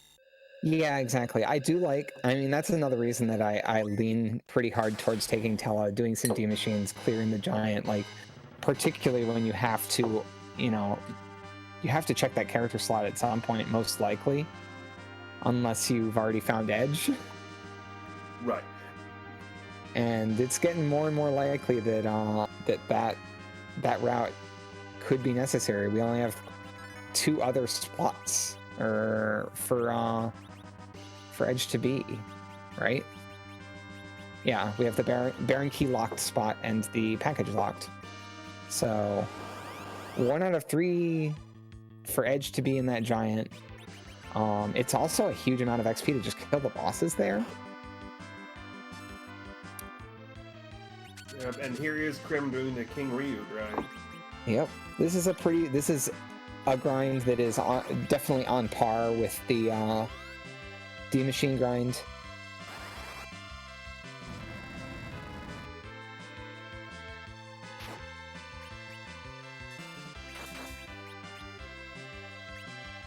Interesting enough, I didn't realize this as we're looking over at Nubuo side. I didn't realize when you brought up the information on the weapon menu that it shows you who can equip it by the picture. I love that. Yeah, that's some lovely quality of life that's been hacked into the game by our wonderful board face. That's awesome. I absolutely love that.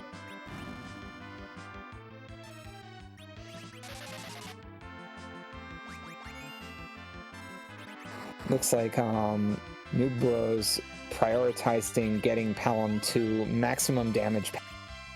This is pretty much like just about best in slot offensive gear for Pelham, with a 15 attack from that Stardust, 3 from the Gaia Hat, 5 from the Sork Shirt, and 3 from the Rune Ring.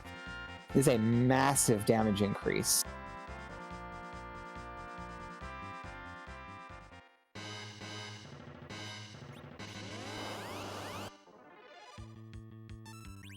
We get some levels there over on Crim side, and we're going to continue on with the King Ryu grind.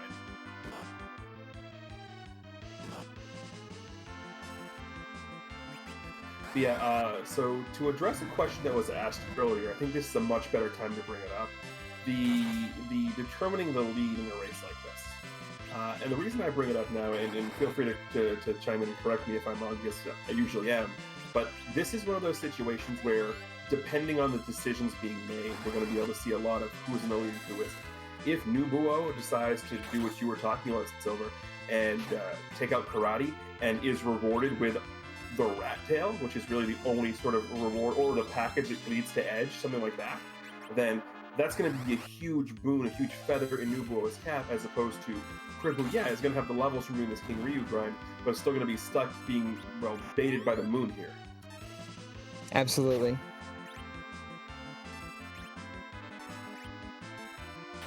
So to sort of give a full answer to that question now is, it's very hard to tell who's going to be in the lead until you get near the end. Until like once someone's in go mode and you know where everything is, that's really when you can sort of tell who's in the lead. But at this point, there's really no way to tell. I mean, I would still say that just like the last kind of waypoints we checked at, like Nubuo's 24 minutes behind doing things down here. There's still many things that could be on Nubuo's list, such as clearing Dwarf Castle, clearing Zot, that he must spend time on at some point, particularly Zot, because it is literally on the list of things to do. So yes, he could get bailed out by finding a critical item down here from the Yang fight at the Asura spot. But even if that goes in his favor, like, he's still in a real awkward position because of just how much time changed hands during that Upper Babel ordeal. Yeah, no, absolutely. And so here's a question that I have for you with this moon dive that you see crimsonavix doing. You're on the moon, and you're done the set of chests by the ribbon, or the set of counters by the ribbon chests. You get the Baron key. Do you immediately follow the trail of the Baron key, or do you finish up with the moon, doing everything up here?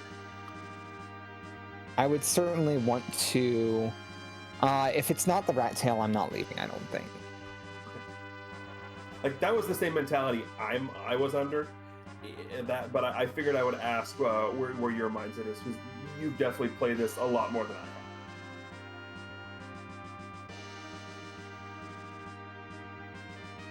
have. Okay, at this point, if Cecil melees Karate, he will just say, ouch. Unfortunately, he went down to that kick. And that's gonna, like, this is a spot that's just as fast as Zeromus. It's 67 agility, so you have to be quick about it. That's why I was talking earlier about put Cecil in the back row there, You don't need to keep anyone else alive. You're not interested in anything else. You just need to wait for 2 turns, parry with everyone else, hit him in the face. Yep, and now you see Nubuo opting to leave the land. No, looks like we're going back for round 2.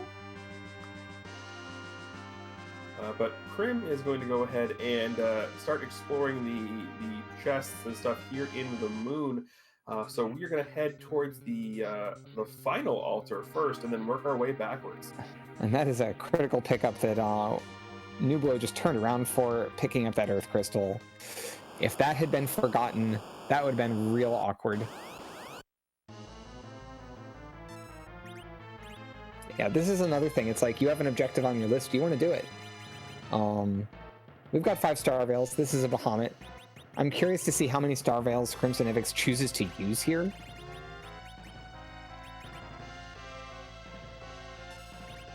It's kind of hard to tell with the unfortunate frame drops we're getting. At least 1.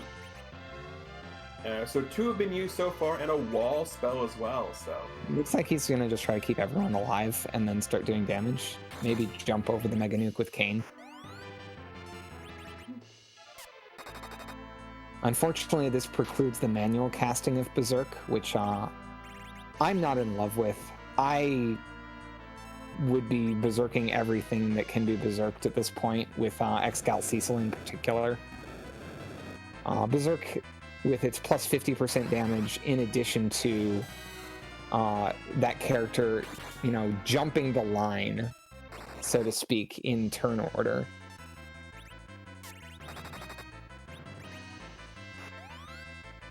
It's just real powerful.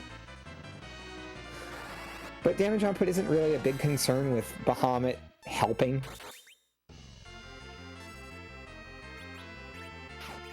no. A little curious over the choice of Virus over Quake, though. Quake hits Bahamut? Yeah, Quake hits Bahamut. He's on the ground. He's touching the ground. He has wings, but he's not choosing to fly, so it works. That's fair. I mean, because you saw it doesn't hit Plague. Plague is flying. I love the fact that they coded Mylon Z to fly just so Quake wouldn't hit him. Yep.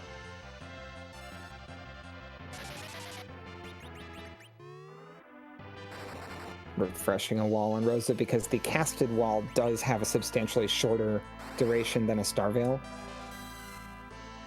And you can actually see what the status of those walls are there. I didn't actually see them all, but we don't even see the second Mega Nuke anyway. Nope, but down goes Bahamut. We got some Dark Imps over on Nubuo's side. And, well... Wow, that's a double dip. There's wow.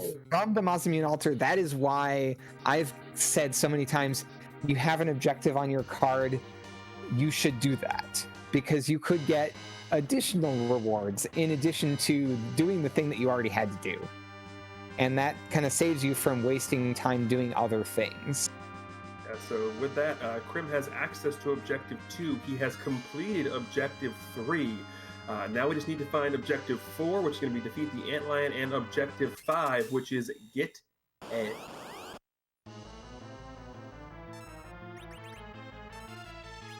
Nubuo going to go ahead and pick himself up a Tella and a Yang. And speaking of the Meiji sisters, earlier we said that they had let themselves go on the Dark Imp side. Well, now here they are. They let themselves go straight to the moon.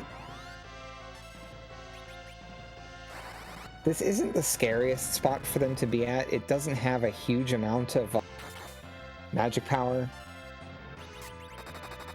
So I think we'll be able to handle this pretty handily, especially, but I believe Kayn is using a Rune Axe, which does quadruple damage to mages. And of course we have Quack Kid hitting all 3 of them at once, not having to deal with the Delta Attack Reflect. And we have our Pale Dim over on Nubuo's side. Yeah, that's not a lot of damage at all. 169 damage. Not at all. Mega Sisters can be a tricky boss at some places where the combination of melee hits plus swift turns magic can be difficult to deal with. This isn't really one of them. Cindy's melee could be a problem for some parties here, especially if you're doing this at a lower level. It's not going to be a problem for crimsonavix, who's already pretty much at like almost Zeromus tier levels. Yeah, and just to point out for those who may be joining in and trying to figure out what's going on here, the reason we are still opting to kill the Mega Sisters here, as opposed to just reset out and hunt for Antlion, is because we're still looking for Edge, who could be hidden behind the package. So we're killing this in an attempt to, hopefully find our way to that. We also could find him under the Baron key, so we're still looking for both of those as well. Yep, and there's also a couple bosses that are locked behind key items as well. There's a boss behind the Twin Harp that we just picked up. There's a boss behind the package, and there's a two bosses behind the Baron key and a boss behind the Tower key. All could potentially be that Antlion that is on our objective card. Right. That was, in fact, the Twin Harp. And the reason we don't say 3 bosses behind the Baron key is we know that the Beigen spot is Dr. Luge. That's correct. You see that boss, you see the sprite for that boss at the beginning of the game.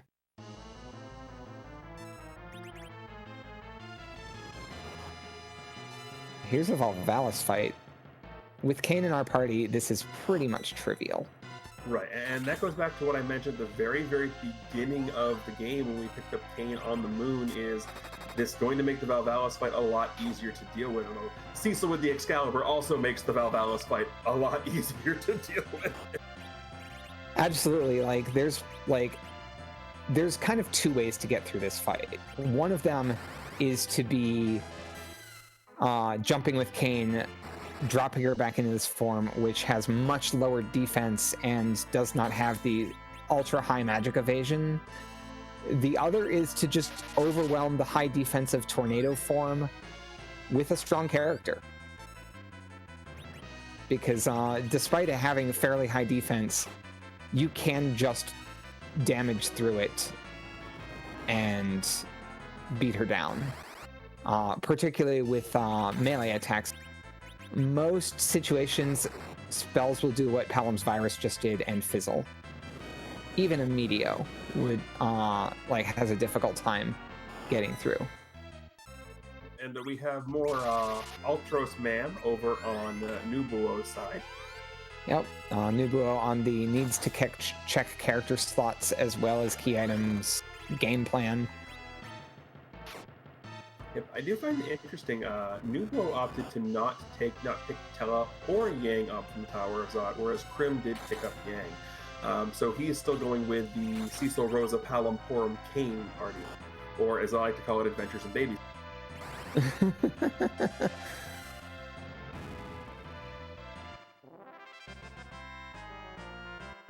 Because let's be honest, you have Cecil and Kain, who are basically like brothers. You have the girlfriend Rosa, and then you have the 2 obnoxious 6-year-olds who someone was asked to watch, but they all want to go out for the night. So they just decide they're going to take the kids with them, and we have a tower key behind Valval.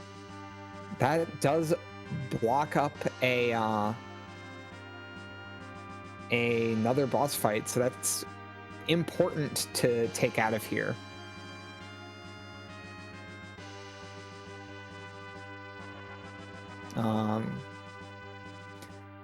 We're heading up to the Wyvern slot, the last spot that we have. I believe we are crimsonavix already checked the Pale Dim spot, but I don't remember. No, Masamune slot, Masamune Altar. Wow, I can't talk. The Masamune Altar was the first place that we checked. Interesting. Nubuo makes an interesting choice there of keeping this, keeping the low-level Rydia over the over Porum, possibly to use as an anchor because Rydia joins your party at level 1. So if that's the case, then we'll see him kill Rydia during this fight and never let her gain XP. But it doesn't look like that's on the game plan. It looks like he likes black magic. I mean, nothing wrong with that, and we know you are now firmly on Team Nubuo because Rydia. I do like Rydia, but it's an uphill battle for sure. And with Beigen at the Wyvern spot, taking out the arms easily with that Quake spell, and then just going to town. Rose is taking a bit of a nap because this spot does have some fairly powerful melee attacks.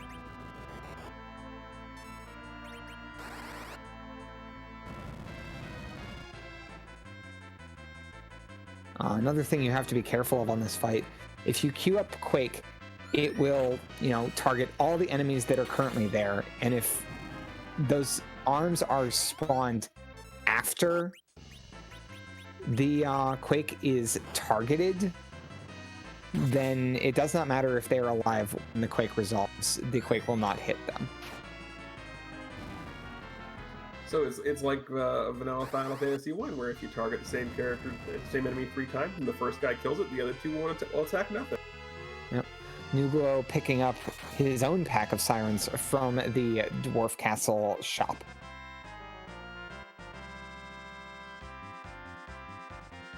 And there it is, the Wyvern spot taken care of. Bygone. Also, it has been... With that tower key, something we didn't notice is crimsonavix did hit 10 key items, which doubles your XP. And so when we do find Edge, we have all the weapons for him. I just don't know if Crim's going to take him at this point because he's got all the levels on this party. Yeah, and with the moon clear, that's also one of the biggest sources of XP already kind of tapped out.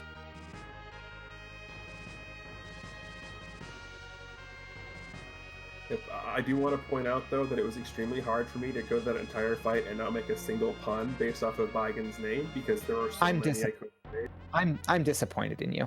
You were expecting them? I'm letting people down here. I mean, we didn't get any egg grind, so I couldn't make any scramble jokes.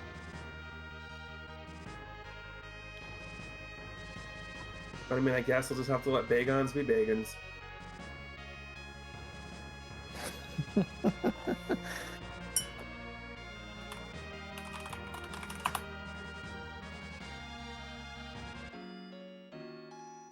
All right, I am curious to see where crimsonavix goes next. I'm also interested to see if we have any divergence from Nubuo at this point, because this is basically the decision point where crimsonavix went to the moon, and Nubuo could potentially make a different decision in the same spot.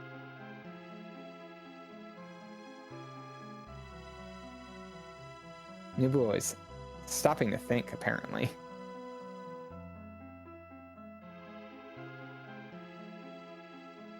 Well, we're already up here on the moon, so... Nubuo's gonna get those scrambled eggs that you were hoping for. Delicious.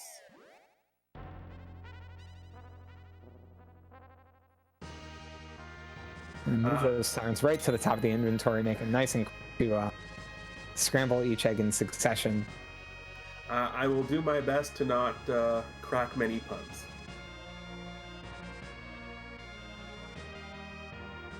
This is just going to be over a little too easy, isn't it? Look, we'll be fine as long as you don't poach any of my puns.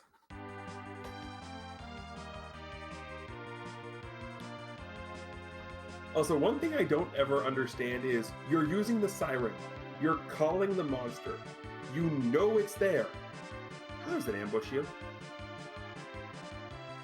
It's like when you pull your eggs out of the fridge and you put them down on the counter, and then you get distracted for a moment and then you can't find them. I mean, now it just sounds like we're talking about Chinese food. That just sounds like an egg roll.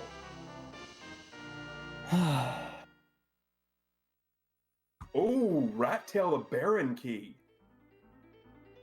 Remember how we were saying that just one spot would unlock everything? We might have that happening right as we speak. With the Rat Tail from the Masamune altar leading to the Baron Key, all we need now is Edge and Antlion to both be in here. Edge joins you after killing Antlion, who was in the fake king slot.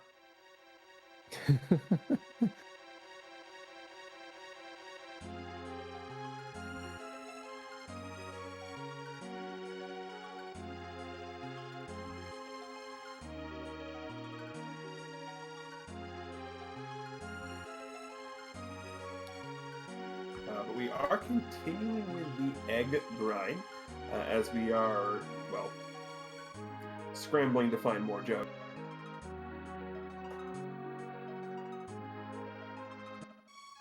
Yeah, I mean, we got about like maybe a dozen of them, but we seem to be out of them now. Yeah, no, fair enough. I mean, there's only so many we can make. But we did have the Cecil put in the back row, so from the looks of it, we may be getting that Yang fight. Although the disappointing part here is, unless it's the package here, then it's going to be all for naught. It could also... No, yeah, it really can only be the package. That's the only potential saving grace for Nubuo. Every other relevant key item has been low point. Correct. I mean, because there's not even any item that could unlock a boss at this point. Other than the package. Right, exactly. So package is like literally the only one. Well, we'll see. That is not an antlion. That is not an antlion. That is a...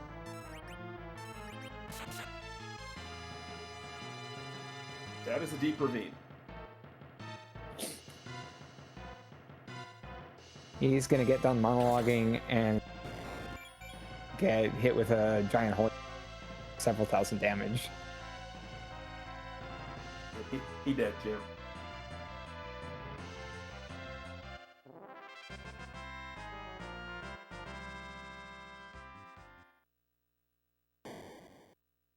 Now the moment of truth.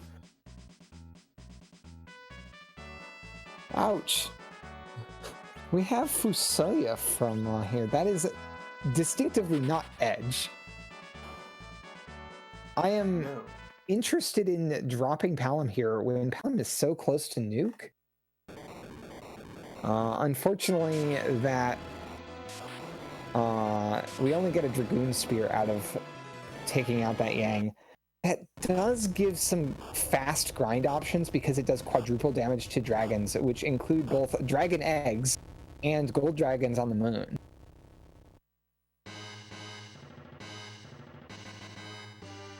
I mean, at this point, the Baron, this item's gonna be the package, right? And Baron, I mean, at this point, that's what it has to be. It definitely does not have to be that, but we can certainly hope. I mean, that's where this chain has taken us. It is a pink tail. It started with a P. I'll take partial credit. One letter right.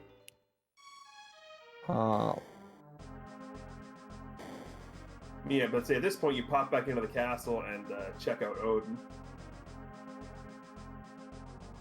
When I said check out Odin, I didn't mean the Odin boss fight. I just see Nubuo going here because Odin at the Leviathan spot. My response to that is in fact, ouch. Yeah, and like this is a real tough boss fight to get through in the best of circumstances. And with the party kind of having their rows set up I would say set up incorrectly. Yeah, he's just going to reset out. But we do have Antlion is down here. This is now simply an edge hunt. So at this point, if you're Crim, you go right from here to the Giant. Unless you get a package from this spot. Right.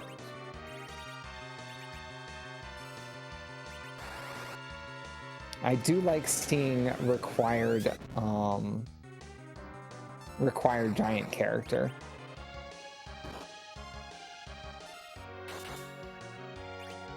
But yeah, that Master Mune altar giving us objective 3, giving us the Rat Tail, which gave us objective 2, which is the Baron Key, which means that you weren't wrong. You get the objective done.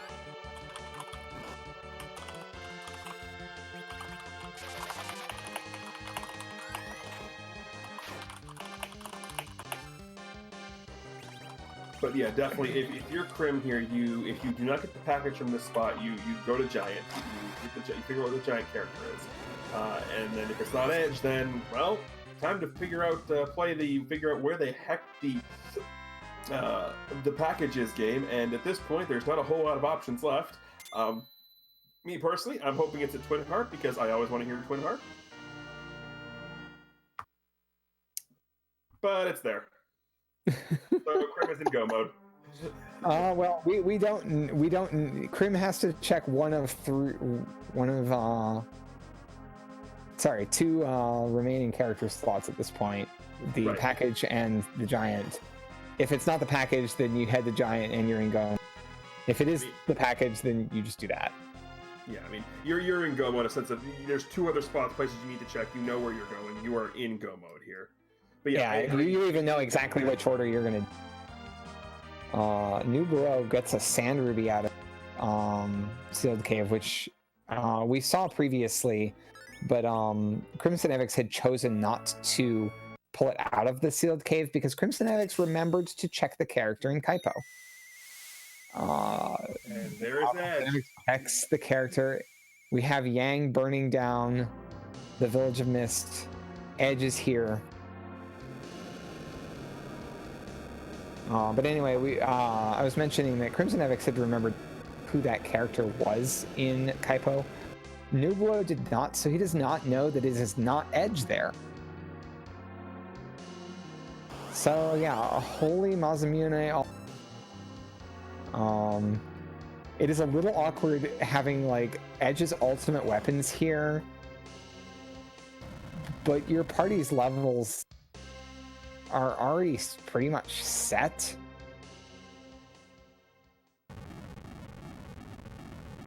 Yeah, there's no way that you're going to sit there and take Edge and try and level him up here. There's no reason to. You've got Kane, you've got Yang, you've got Cecil with an Excalibur, you've got Fu, you've got Rosa, so you can do Berserker strats, you've got heal, you can reflect nuke. There's no need to take Edge. As much as awesome as Edge is, there's just no need to right here.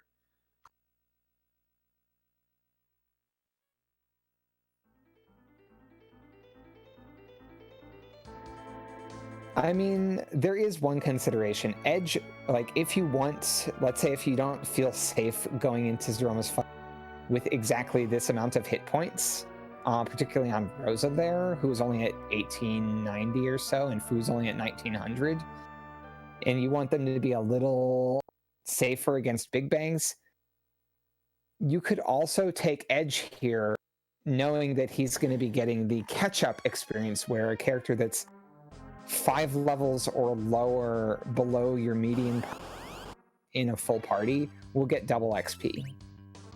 In addition to the double XP from the 10 key items, so that makes it quadruple XP.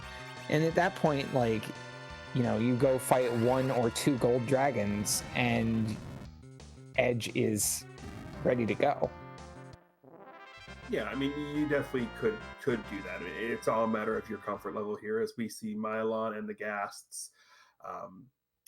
Rosa did get a level, so she's over 1900 HP. That's true.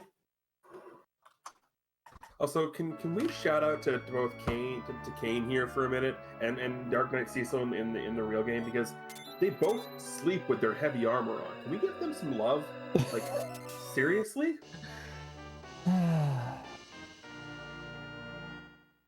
All objectives complete. Received crystal. And that is Edge being left on the bench despite having some Hanzo steel. It's not often that you see that. That's the second time in 2 days I've heard a Hattori Hanzo reference. Like, I'm loving this. Like, and it wasn't even like I watched the movie that it was from. I'm not going to give the movie any play, even though it's a good movie. But yeah, that's the second time in a row that's been a thing. Looks like crimsonavix wants to head down, maybe picking up some powers. I mean, wouldn't surprise me in the slightest.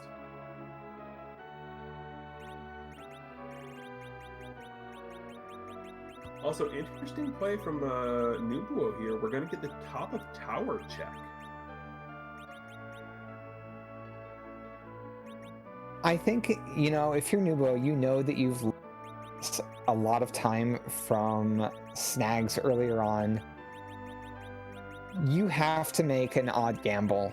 If you play like it kind of when you know you're behind, you take a risk and you do something that you think maybe your opponent would skip. Yeah, you're not wrong. That's absolutely what you have to do here. And you are correct, going for the power shirts, the crystal rings. Yeah, this is really getting decked out in gear at this point. 4 crystal rings and 5 power shirts, or 3 power shirts.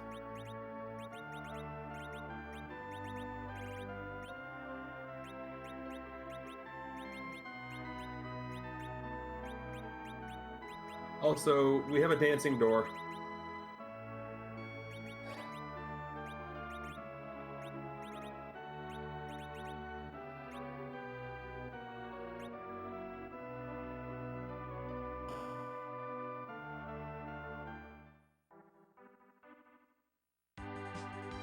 With this amount of power, like I'd be pretty comfortable going into the Zeromus fight, even at relatively awkward hit point levels, just because of the the amount of magic defense on that crystal ring, the amount of strength you have coming out of your melee characters who are all wearing power shirts.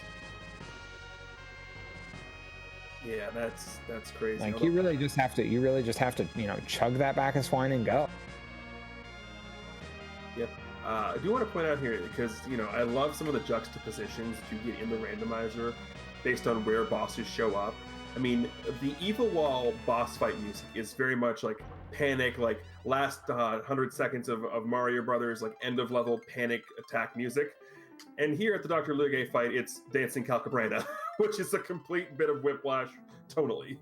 It really is, and I also appreciate when there's that dissonance between what type of music the boss has versus what you normally think of with that boss. Although I don't care what the boss is, anything walking out to Clad in Darkness is good in my book. Because Clad in Darkness is one of those, it's one of those boss soundtracks that you like. He walks in, you hear Clad in Darkness, and you're just like, yeah, whoever this guy is, he means business. Yeah, that track is it's a banger, and I'm known for pretty much playing any video game with good music. I mean, good music in general, but since we have a little time while we're making our way there, hey chat, get your guesses into whose butt we're going to be kicking. This is the question that we love to ask every free enterprise race: is whose butt are we kicking today? Yep, I mean, there was a span when about a year ago where I watched 3 straight free enterprise seeds, 3 different seeds, and all 3 of them had Zeromus. Wow. And at this point, there are several hundred, there are a few hundred bosses in the pool for Zeromus. It is real hard at this point to guess what they are. I just want to see something that I've never seen before. Agree. My personal favorite, though, because I didn't realize it was a thing at first, my personal favorite one is Zeroma HD, which is just the blown up version of the Zeromus sprite. I have seen that one before, and I do truly appreciate it. Nubuo, unfortunately, checking that Sand Ruby finally, and it is just Sid in bed. It is not Edge. And I saw Organization 13 miss the other day. That is one I've seen before as well, and it's a pretty good one. I mean, I'm pretty sure this is... looks like Nubuo is finally going to head to the moon and follow that kind of general trail of, well, this is required and I can do it now, so I'm going to go do the thing that's on my card, which is that Vanilla Masamune altar. We, the spectators, know that the Vanilla Masamune altar unlocks everything. Now, this is just me, and I don't know if it's there yet because you said there's so many of them. I just want a giant pine tree and have it be Christmas. If that's not a thing, can we make that a thing, please? I mean, Scala is another member of the Valkyries, the RPG team. Scala's in chat, she hears me. And she's here too. Hi, Scala. That might be in there. It might be in there. Yeah. It's a pun. You knew I had to go there. Oh, I look, I have an emote react that is partially because of how I react to puns.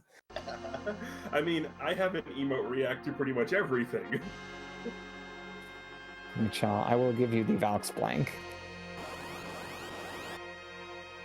Have my face palming banana. But we're gonna see Mom Bomb over in the Cave of the Father. Wait a minute, that doesn't work, right? This is actually a real scary Mom Bomb fight. Oh, Bahamut hits like a truck when is actually allowed to melee. But here we go. Let's see what we're getting here for the Zeromus fight on Crim's side.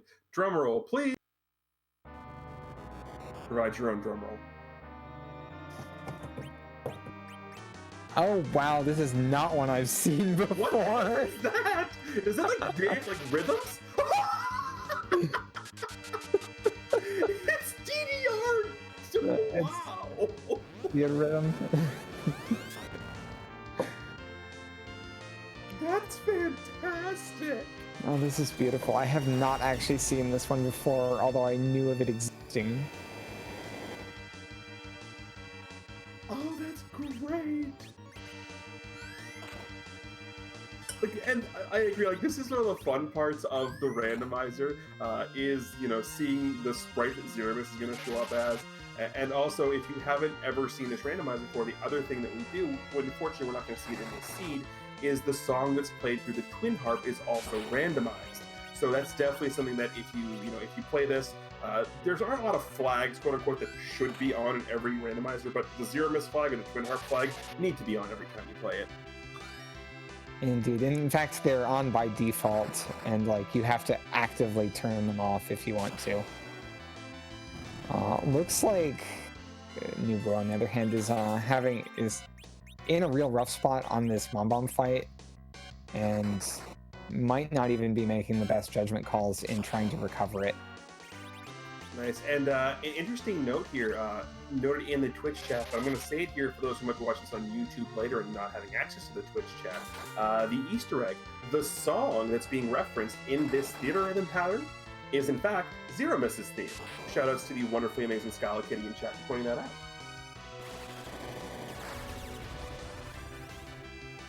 That's actually not something I knew, even though I've played theater rhythm before.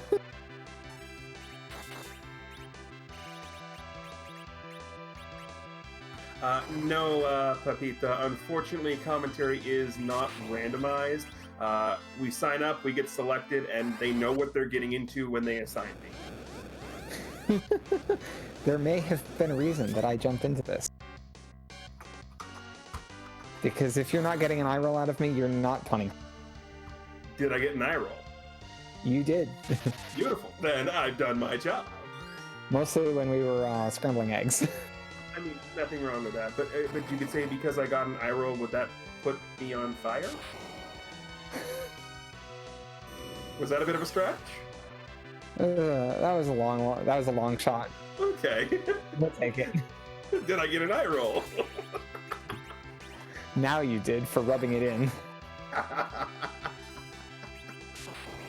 Hey, I behave.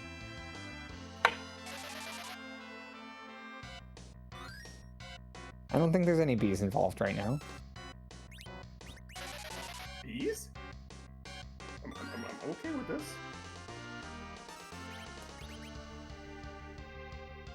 But as we continue to see the Zeromus fight go on here, there's a couple of different ways you can go about fighting Zeromus.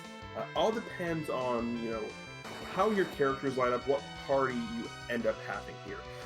Traditionally, I say traditionally in the sense of, what you see Crim doing right now is what you're going to see a lot of the time. You're going to see a multitude of physical attackers just going to town with Bacchus Wines and Berserks and just attacking, and leaving your white mage, or in this case white mages, on the sidelines to heal after, big bangs or nuke or whatever it might happen to be.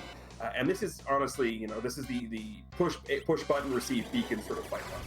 As you can see, you're getting 10,000 damage every time the three characters attack.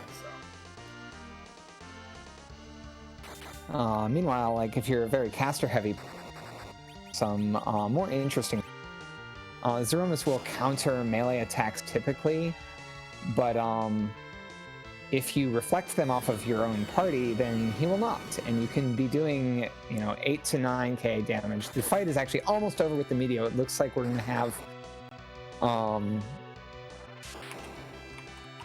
crimsonavix take this fight home, although these health levels just dropped real low from that Meteor, and we do get the flash. That was a little tense at the end. It really was. Also, shoutouts to the best death sprite in Final Fantasy, Mop.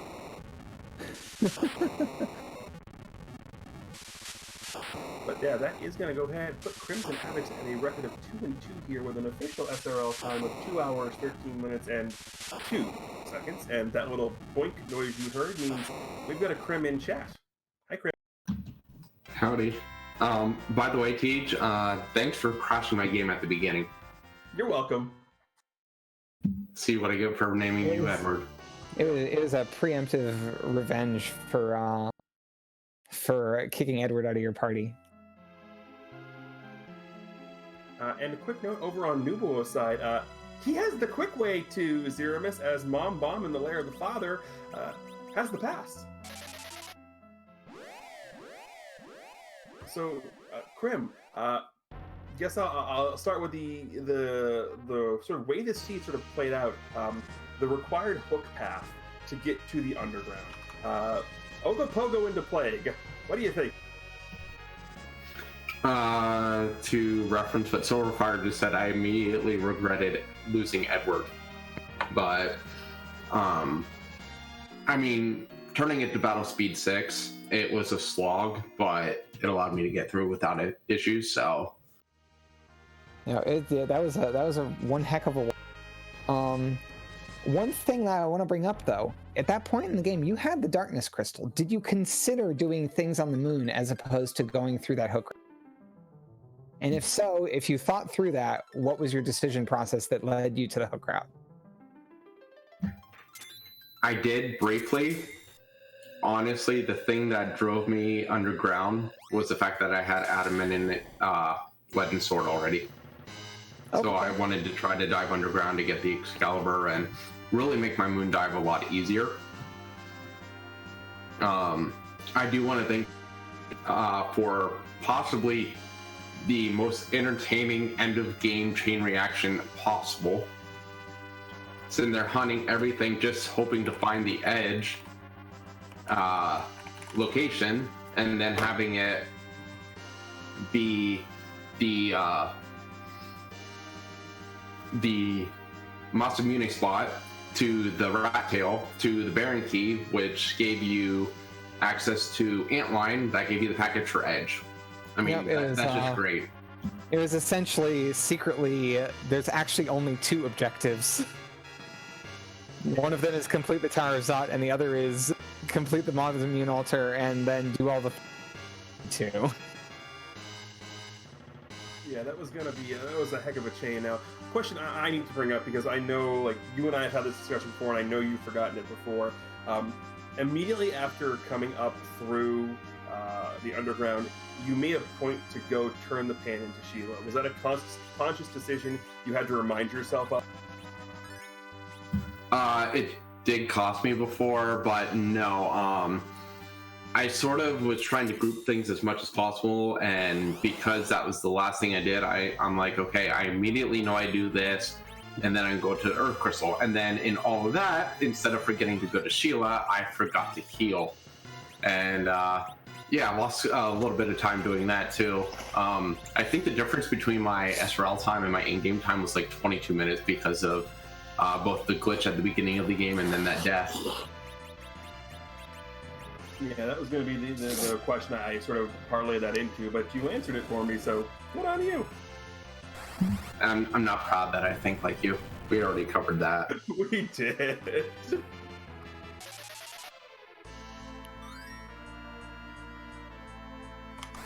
All right, and if you have anything else that you want to mention about this seed,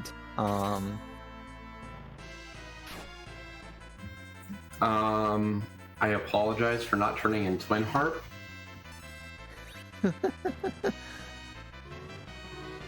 Honestly, like, after I beat Antlion at Odin's spot, if the package wasn't delivered there, my next play was the Giant. Just because that would at least have put me into no mode, whether I need to find the package or whether I could head right up to Zeromus. So I was really tempted at the end there to take Edge over Phil and just do a grind, especially when I realized that I didn't even have Rosette White on Zeromus. So, I mean, I could have done that and done Quad Zerkers, but that would have been about the only change I made. I wasn't too disappointed with my Zeromus fight, although I was rather afraid of him getting another Meteor off before the end there. We were too.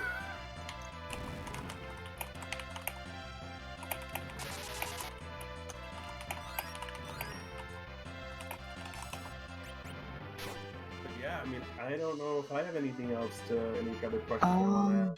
I wanted to ask about leaving behind Yang at the Asura spot that first time that you were down there. Because that's generally, when you have Paladin Cecil, that's generally considered a free fight. Yeah, at that point, I was still relatively underleveled, and I don't play this game enough to be able to calculate my speeds and everything to figure out if I would have been able to get off a cure or, more importantly, that illusion that I had sitting in my inventory. If I could have gotten off that illusion on Cecil, I wouldn't have hesitated on that. But I planned knowing that Yang was there, and not only that, but we also had Odin at the Leviathan spot. So I kind of figured, well, maybe I can check back in a little bit the next time I come underground, because at that point I'm like, with everything I know, I really gotta start doing a few checks for character items, and then I gotta get up to the moon to at least get some of these objectives taken care of. I'm pretty much out of questions at this point.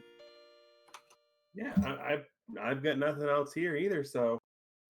Thank you for watching tonight. I believe that we're going to actually, because Nubuo has a considerable amount of seed to still traverse, we're going to go ahead and throw a raid to him. I'll cheer him on for sticking into this, even though, you know, you're not really... He certainly doesn't have to, but let's go cheer him on. Yeah, absolutely. So, on behalf of all of us here at, well, in this case, RPG Lunar Breaks, but the Free Enterprise family, shout outs again to Antlion, our tracker, my wonderful broadcast party here in Silverfire, Smapey, our restreamer behind the scenes, and of course, both of our owners, Nubuo and crimsonavix. I am TG, reminding everybody to, of course, as always, keep hailing. Now let's go do some cheering on. Looks like we might actually be detouring because of a situation I'm not aware of. So it looks like we're going to host Sabin instead. No, that's Nubuo's Twitch name. Oh, that is Nubuo's Twitch. Oh, okay. I was not aware of that. Yep. All right, so that's where we're going to be heading, y'all. Let's go.